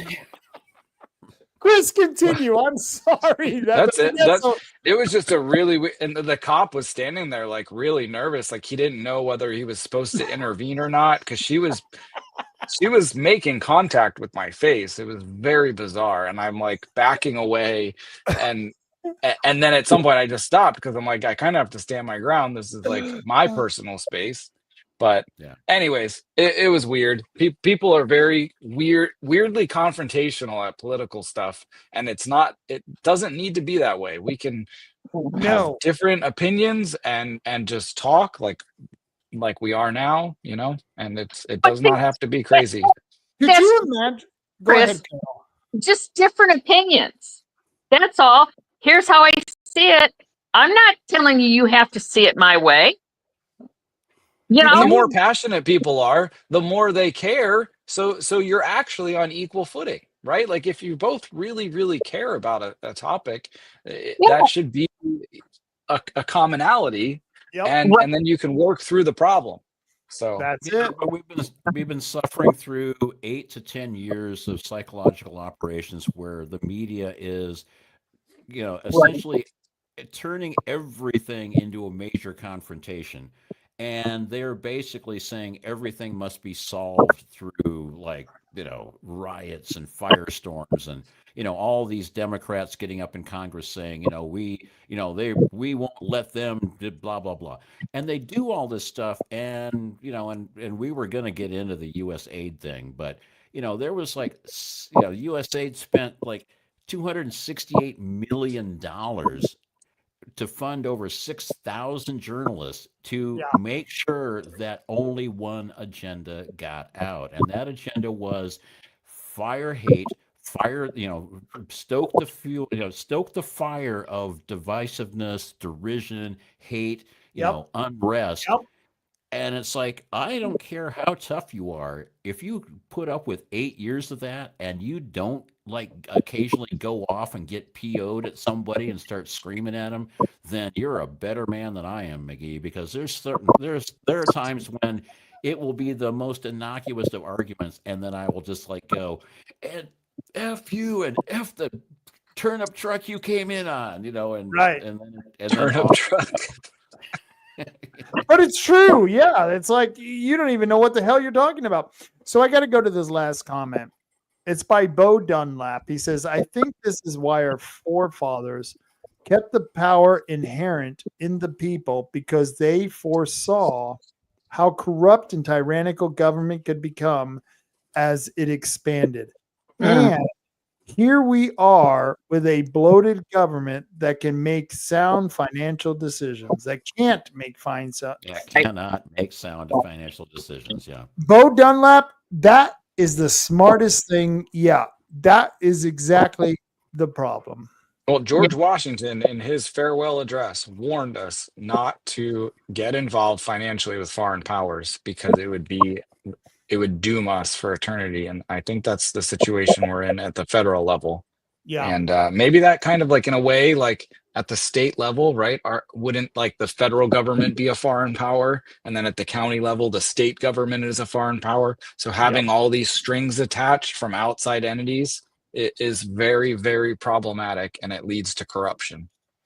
So, Chris, you guys all have to understand something. When they come to you and they say, hey, I'm here from the government and I'm here to help, you should just know that that's right. That's not, and that's what they expect you to believe. And I'll tell you what, Chris and I were the only members of the work session for the urban growth boundary that the county had. And thank God Chris was there to back up some of the things that I was talking about.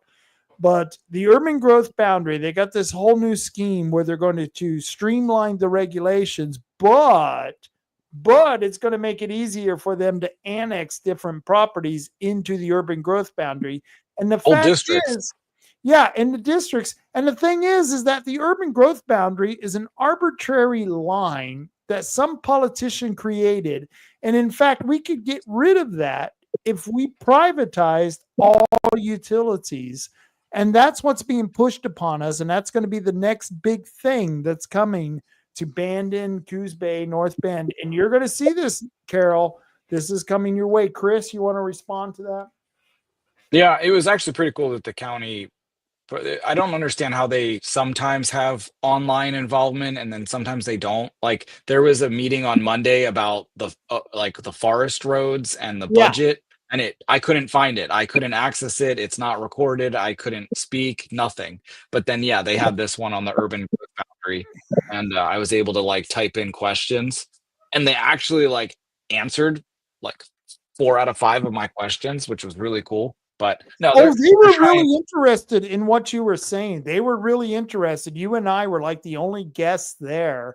It was the sheriff. They had the fire chief from Charleston. I forget who else was there, but they were all worried about annexation. Well, it was the emergency response guy, and then they had Jill Rolfe with planning, I believe. But no, it was good that they answered questions, but they're being evasive, just in my opinion. I mean, I don't know. It was hard to gauge. You were right.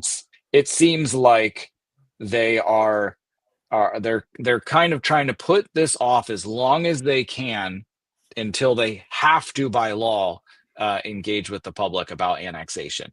They're trying to craft a narrative that it's not about annexation. It's just about expanding the urban growth boundary, and it's all an a arbitrary line, which is an arbitrary line. If these were public entities and they were in the free market competitors, there would be no urban growth boundary because they would want to get everyone they can into their system so that they would be making money. Do you agree or disagree, Chris? No, this is what they want to do, and you know that because Drew Farmer was on the city council for 8 years, and Yep. I think it was if you go back, I think it was this like Sunday night he did like a live on Facebook, and he talked about this as an annexation. He Yep. used the word annexation, and I had email correspondence over the weekend with the city manager in Coos Bay, and she didn't use the word annexation. But the questions I asked about how would this affect taxing, like if someone's in this urban growth boundary, will they pay extra taxes to the city? Will they be eligible to vote? She answered in the affirmative as if it was annexation, right? Yeah. Like if you're annexed, you now live in the city, you pay the city taxes, you have to follow the regulations, but Right. you're eligible to vote. And she answered in the affirmative, which tells me that the city thinks that this is about annexation. But Right. then all of a sudden at the county meeting, they were like, no, no, no, no, no, no. This is not annexation. People will not be eligible to vote. They will not have an increase in taxes. And then those same people went and gave the same presentation at the city meeting in the evening. And it was like, whoa, that was a whole 180. Yep. And what I think it was an oh shit moment by these politicians, because I blasted that out this weekend on social media that they were changing the urban growth boundary and what effects it might have on people, and it spread like wildfire. And I think they pulled back. They readjusted their strategy, and currently their strategy is spinning. Well, you know what ticks me off, Chris, is that they were talking about streamlining the availability to the utilities that are in the urban growth boundary, but then they kind of said, well, if annexation happens, people would not even be able to fight annexation, because if you got into the process, you have to sign an agreement that says you're going to fight annexation. But then I was saying, well, what about people who want to fight that because we're against being inside the city, and my family has a business. We don't want to be inside the city abandoned. And so this is what is happening. They're growing the city boundaries when the city boundaries, the urban growth boundary, is just an arbitrary line that shouldn't even exist.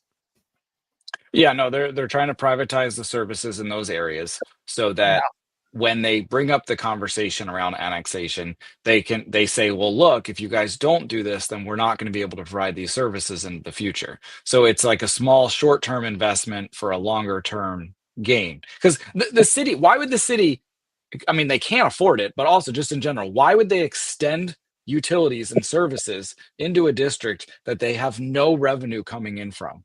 So it doesn't make sense. Their long-term plan is revenue. Their long-term plan is revenue, and they want to annex all that property into the city because they want to create a bigger tax base. Wouldn't you agree? I think that's their plan. And Carol's kicking me under the table. She's saying, why are you guys bringing up a whole different topic after 3 hours into the show? It's 11 o'clock. I know it. So, if you notice, Marty has taken a pee break. Marty's just... He's probably went to bed. There he is. So He's already took in his contacts. I want to thank you all for joining me. I think this has been one of the most informative shows that the county could have. Clean my contacts. We are literally, you, me, Marty, Chris, and Carol are providing a public service that is needed in the county because we're providing an alternative view of what the establishment is projecting. Wouldn't you all agree with that? But of course, I mean, we are the only voice of that differs from mainstream media. Now you got to realize mainstream media is they're in their dying gasp. They don't have much longer to exist because now that U.S. aid has been cut off, and these companies were getting hundreds of millions of dollars. I was looking at this from the standpoint of I used to run a radio station. I used to own a radio station. I used to work in TV. And I'm like going, okay, for this show to be successful, you have to hit a certain demographic. You have to have X amount of people watching it so that we can sell it to advertisers. And then you look at all the shows that are coming out and you realize who in the hell watches this crap? Nobody can be watching this, which means they don't have to care about selling to advertisers, which means they are bought media. Somebody is paying them to put that propaganda out. And it's like, okay, well, now their big fire hose of money has been cut off. CNN is going to be gone. And Politico is going to be gone too. Politico has already said they can't meet payroll. No. Wow, that was quick. And it's like, but I mean, and there's a lot of other outlets. They're going to go by the wayside. And it's like, it's the whole idea is we are sort of the Coos County equivalent of alternate media. I mean, all radio stations in Coos County are basically owned by bicoastal media. And it's like, well, good luck getting on those radio stations. And it's like the TV stations are owned by other entities that are running out of, well, probably not out of Coos Bay.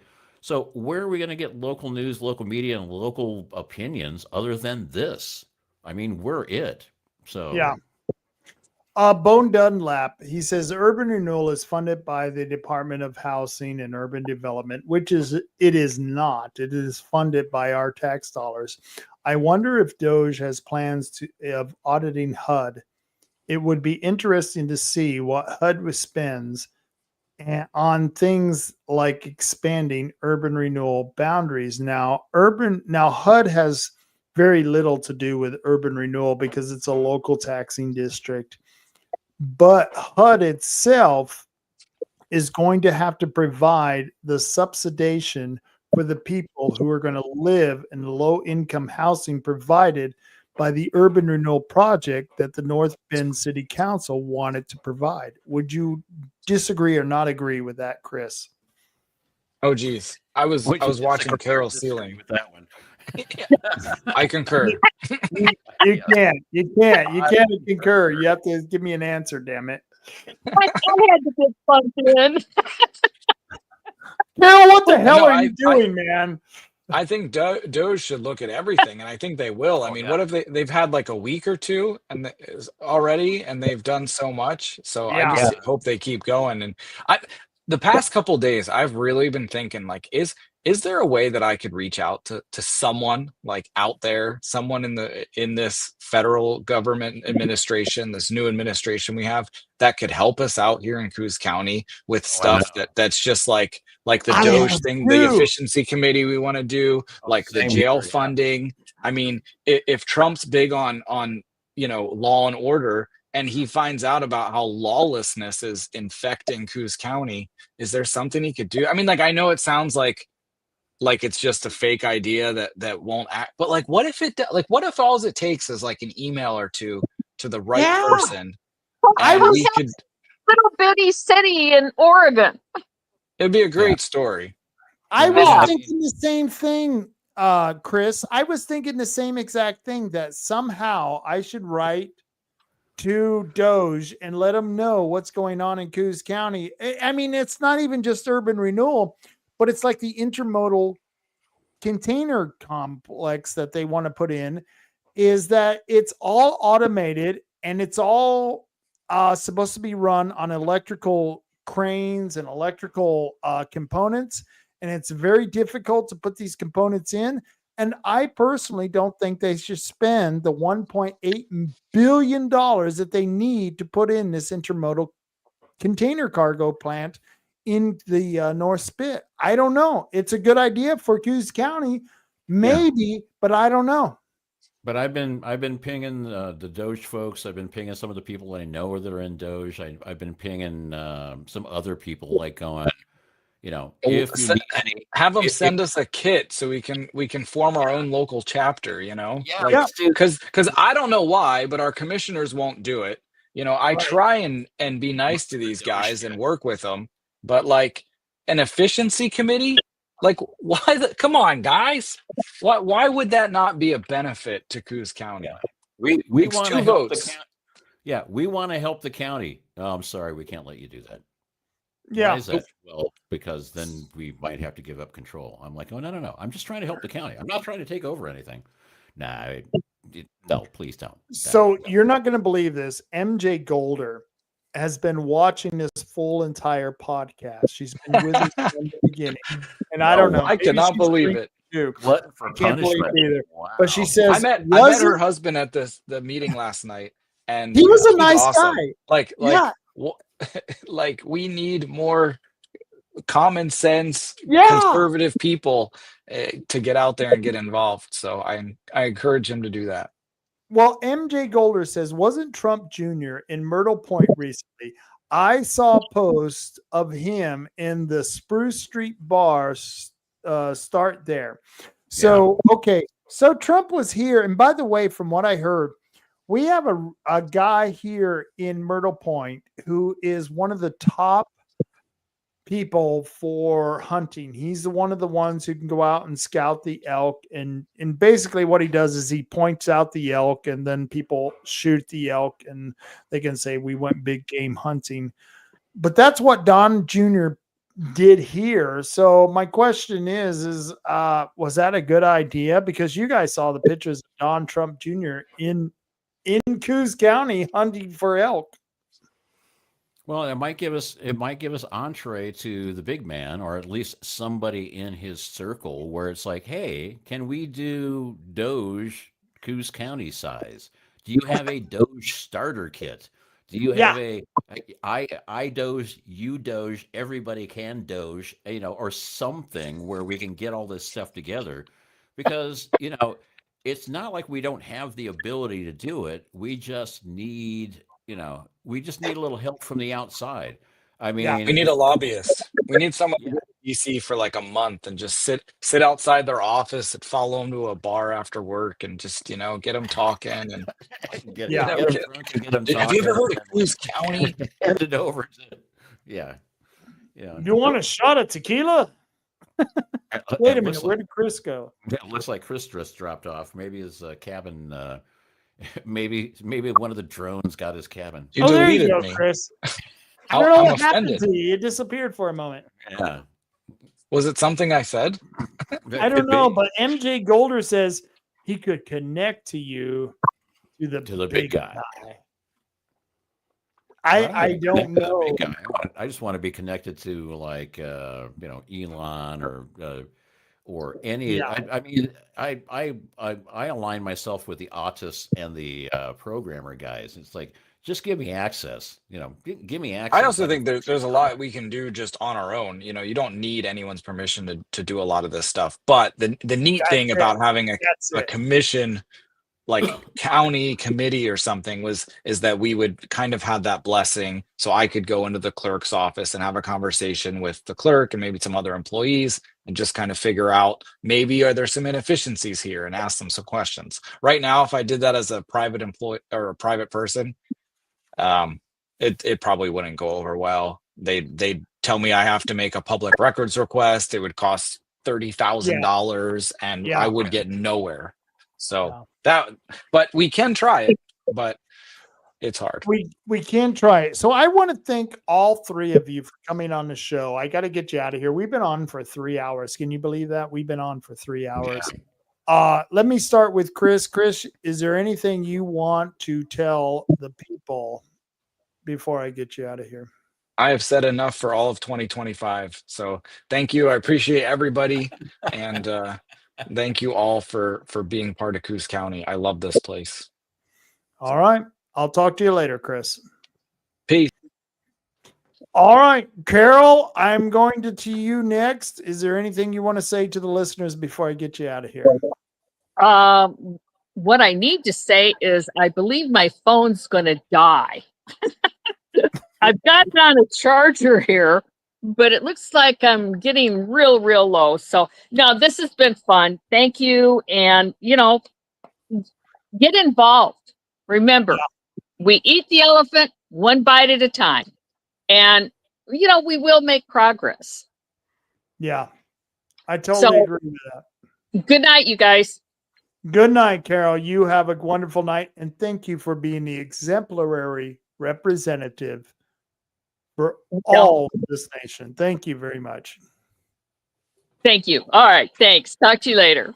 All right. Bye-bye. All right, Marty, it's you and me, man. We're in trouble now. We are in serious trouble now. 2 thumbs up to the excellent guest we had, Carol. Way to have a spine and a backbone and show us the way. I mean, it's like, all you need to do is stand up and ask questions. Hey, you know what? All of us can do that. And now that the pall of the previous administration has started to lift, and it's okay to put your hand up and say, why, yes, I am a Republican, or at least Republican-like anyway. I mean, right. I've always been sort of a libertarian Republican anyway. So, right.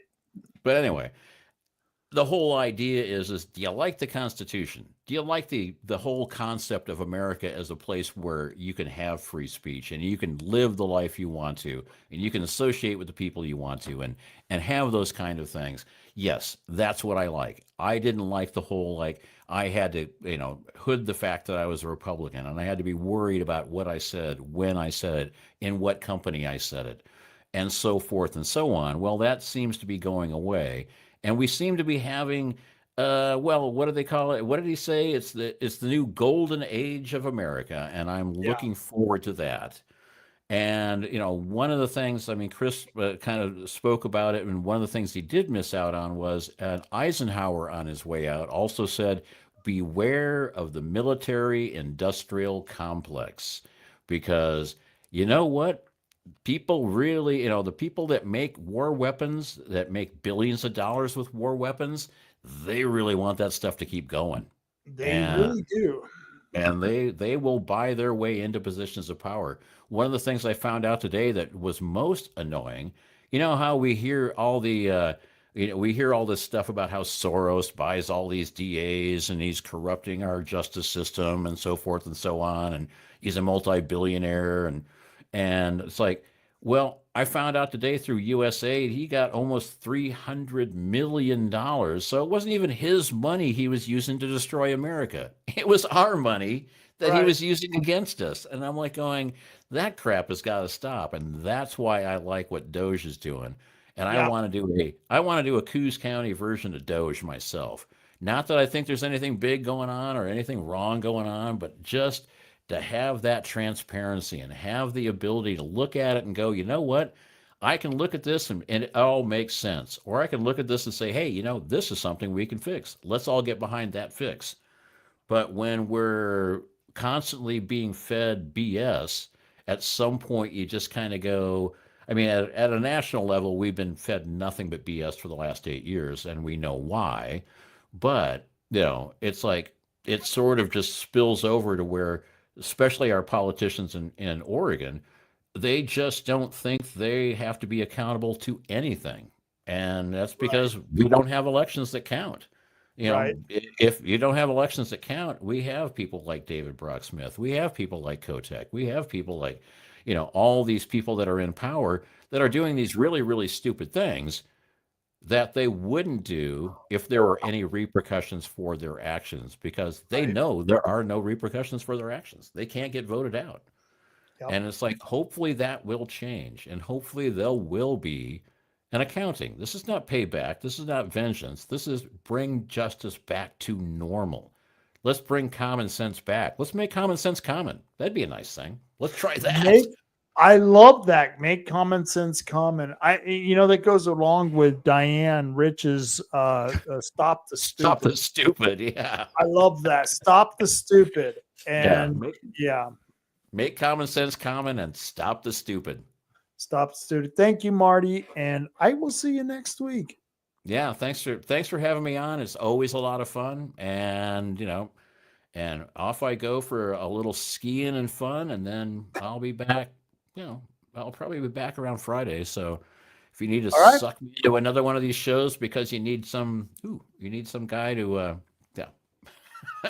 make you look good, I'm here. We always do. Thank you, Marty. You take care, okay? All right. Have a great evening. You too. All right. That was Marty. That was Chris. And that was Carol. Carol is the exemplary representative for anyone who's on a district, a taxing district.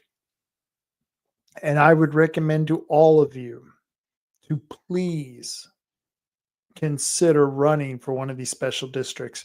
It's a thankless job. It's a thankless job that you will do, but it's the most important job that you will do. And part of it is because of things like urban renewal. Are you going to allow the government, whether it be the federal government, the state government, or the local government, are you going to allow them to steal from you? That's the question. Urban renewal is nothing but legal theft. And thank God there are people like Carol who are out there who are willing to be on districts to make those hard choices, because it wasn't easy for them on the school board. It wasn't easy for them because they were under a lot of pressure.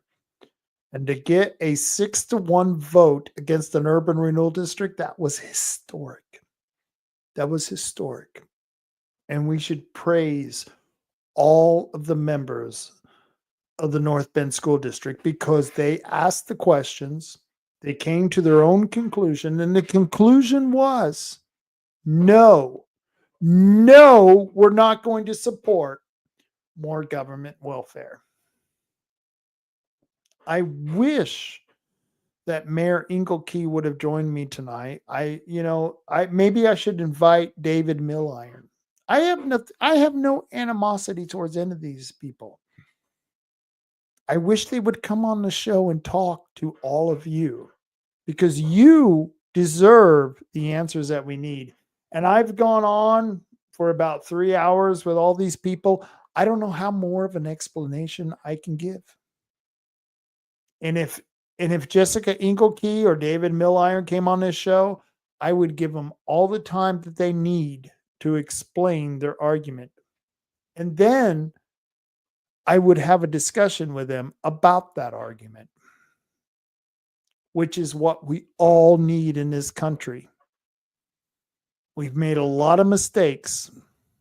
We made a lot of mistakes when it comes to the federal government, the state government, and the local government. We made a lot of mistakes, and we've got to atone for those mistakes. I don't know what more to tell you, but I want to thank MJ Golder. She says, good night, y'all. And good night to you, MJ. I hope you have a wonderful night. Bo Dunlap says, good night as well. God bless America. God bless America. I'm not even a believer, and I think it would be wonderful if God blessed America. If there is a God, I hope he blesses America because we're trying to do the right thing. That's all we're doing. We're asking the right questions. We're demanding answers. And we're going to continue this fight.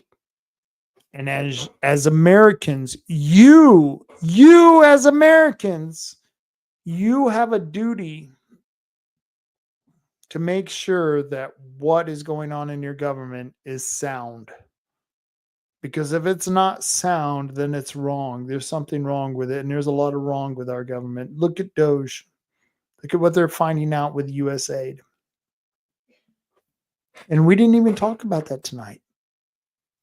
The things we talked about were all local issues. Issues that you face every day.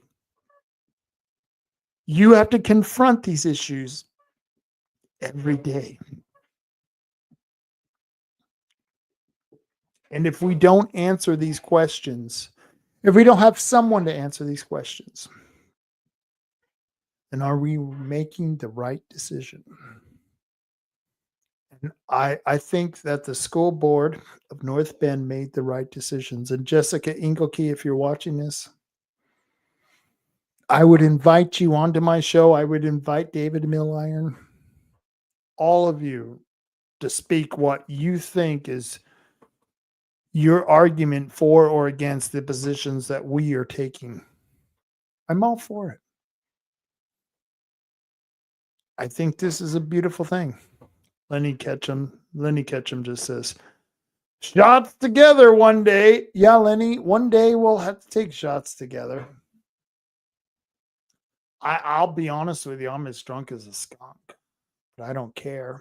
I'm probably more in tune with what's going on with government than any government official. And I would argue that, and I could make that argument. So I want to thank all of you, MJ Golder, None Your Business, Bo Dunlap, Lenny Ketchum. Thank you for joining me. And I would ask you one simple thing. Please like, share, or subscribe to my page if you haven't already done that. I know you guys are loyal viewers, and I appreciate that. And I'm going to continue this fight, no matter what it costs. No matter what it costs to me. And I've suffered a lot of costs. I lost a radio show. I lost an entire radio show because I was fighting for what I believed is right. I don't know if that doesn't give me the credentials to sit here and to tell you what is right and wrong. I don't know what it does. I don't know what I have to sacrifice to prove to you that I'm in it to win it. And what happened last night on Thursday with the school board of North Bend, that is something I've been working for 30 years. It was a historical vote. I hope you understand that. It was a historical vote that these people made on the North Bend School District. They decided to stand up against government welfare. Welfare for criminals and corporations. Economic developers, wealthy developers would have made a lot of money off this. But we stopped it because we started asking questions. And that's all we're doing. And if that's a crime, then I'm guilty as charged. If asking questions is a crime, I'm totally guilty as charged. So I want to thank you all for joining me.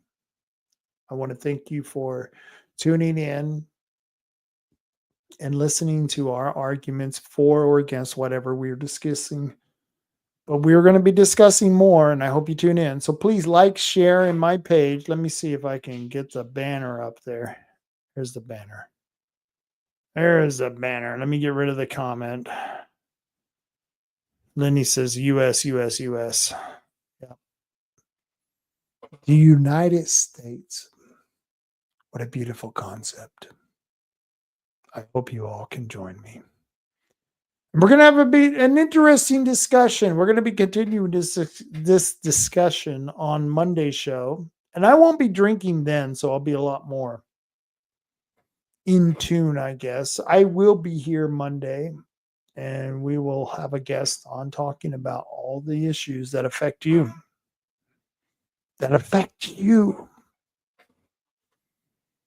Otherwise, I wouldn't be doing this. It affects me. It affects you. You know, I put my whole life on hold so I can talk about these things that affect me and affect you. Because nobody else is doing that. So I want to thank you for tuning in. And I hope you have a wonderful night. Thank you for joining me. And I'll be back. I'll be back on Monday.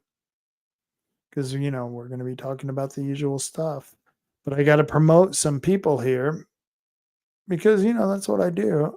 Before I go, I gotta show you some things. It's don't be a cuck. Take back your neighborhood. Isn't that simple? Let's start with our own neighborhoods. Let's start with the things that affect us directly. Let's start with our own neighborhoods. Just take back your neighborhood. Don't be a cuck. And take back your own neighborhood. When you see something that's going wrong, you got to stand up and fight against it. I don't care what risk you take. If you're a man, you have a duty. You have a duty to step up and stand up against the criminal derelicts who are taking away our society. You have a duty. Don't be a cuck. Take back your neighborhood. You know who gave me this wonderful meme was Doug Washington, aka Base and Tackle Rob. And he gave me this beautiful, beautiful meme. And I think it's one of the most important memes that you can find. It starts in your own neighborhood. Don't be a cuck. Take back your own neighborhood. Take it back. Don't let these sons of bitches take away everything that you've worked so hard for. And you know what that means? That means you have to go outside. You have to look around your neighborhood and you have to see the derelicts of society who are destroying your neighborhood. And you are going to have to take a stand against these derelicts. Don't be a cuck. Take back your neighborhood. It's a freaking simple slogan that every man, and by the way, I'm a sexist. I'm a male chauvinist sexist, and I'm saying it right now. Every man should be saying this. Don't be a cuck. Take your neighborhood back. Take it back from these vile derelicts who rub it in your face. Don't allow them to do that anymore. Take back your neighborhood. Don't be a cuck. That's the greatest thing I've ever seen anyone explain on as far as someone who is standing up for the neighborhood. And Rob is standing up for the neighborhood. He's standing up for the neighborhood. I'll show you this video.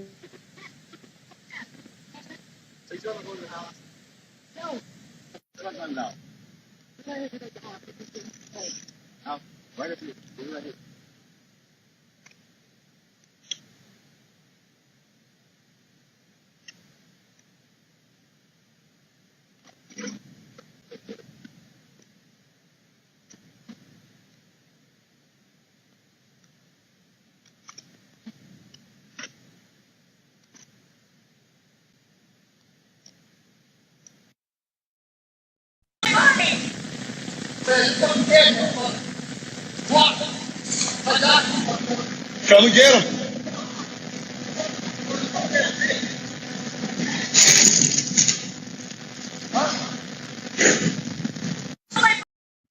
Don't be a cuck.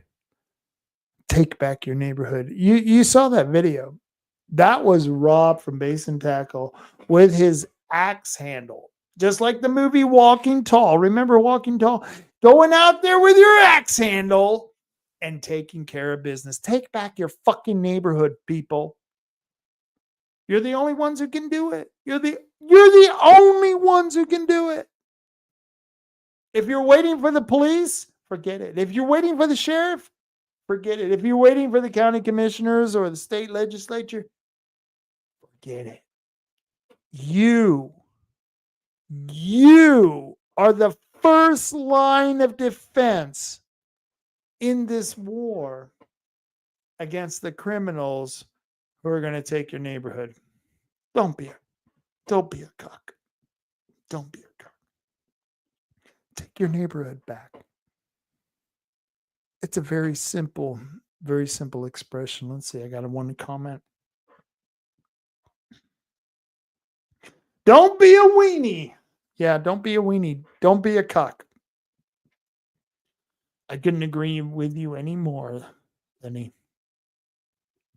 So I hope you join us. And you know, this is what I'm fighting for. This is what I'm fighting for. I'm fighting for all of you people to be able to step up and realize that you are the victims of a government that's out of control. And the only one who's going to get it under control is you. And there is no control. But you can limit the scope of government and you can limit the amount of money that you give to it. So I want to thank you. And before I get out of here, I got to show you some things. I hope you can handle this. You know, one of my sponsors is 3H Tree Service. They know how to take out trees. I want you to check this out. Check it out. Check it out.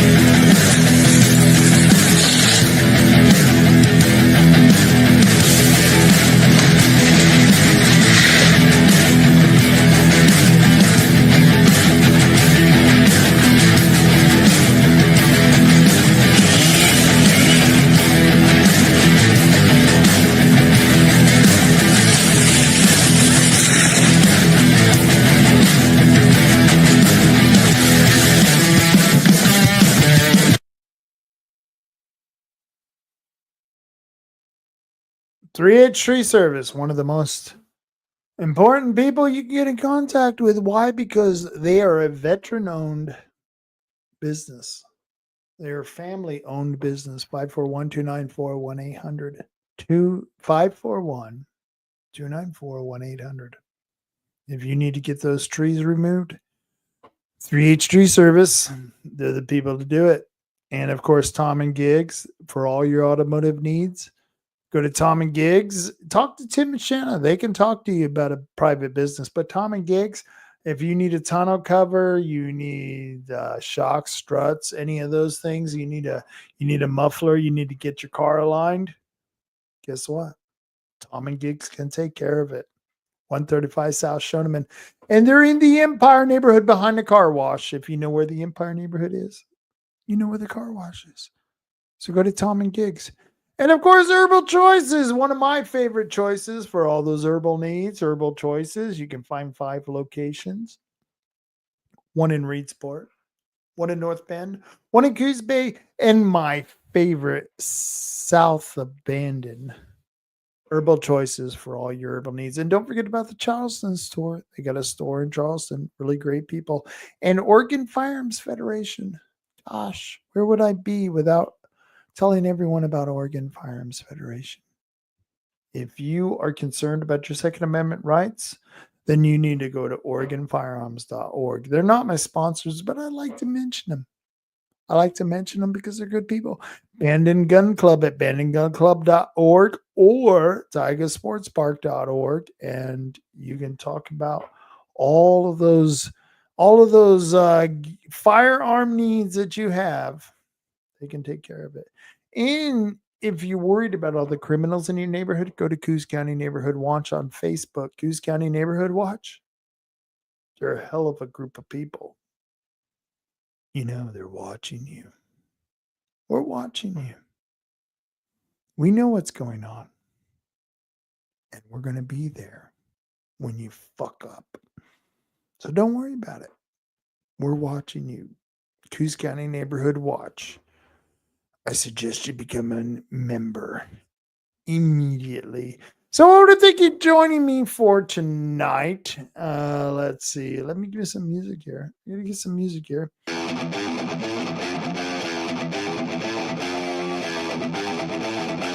Yeah! You got some music!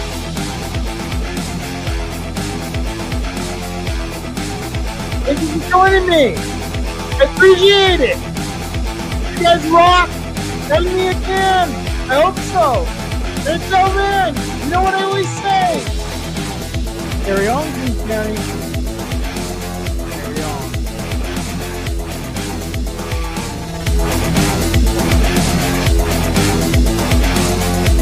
Yeah.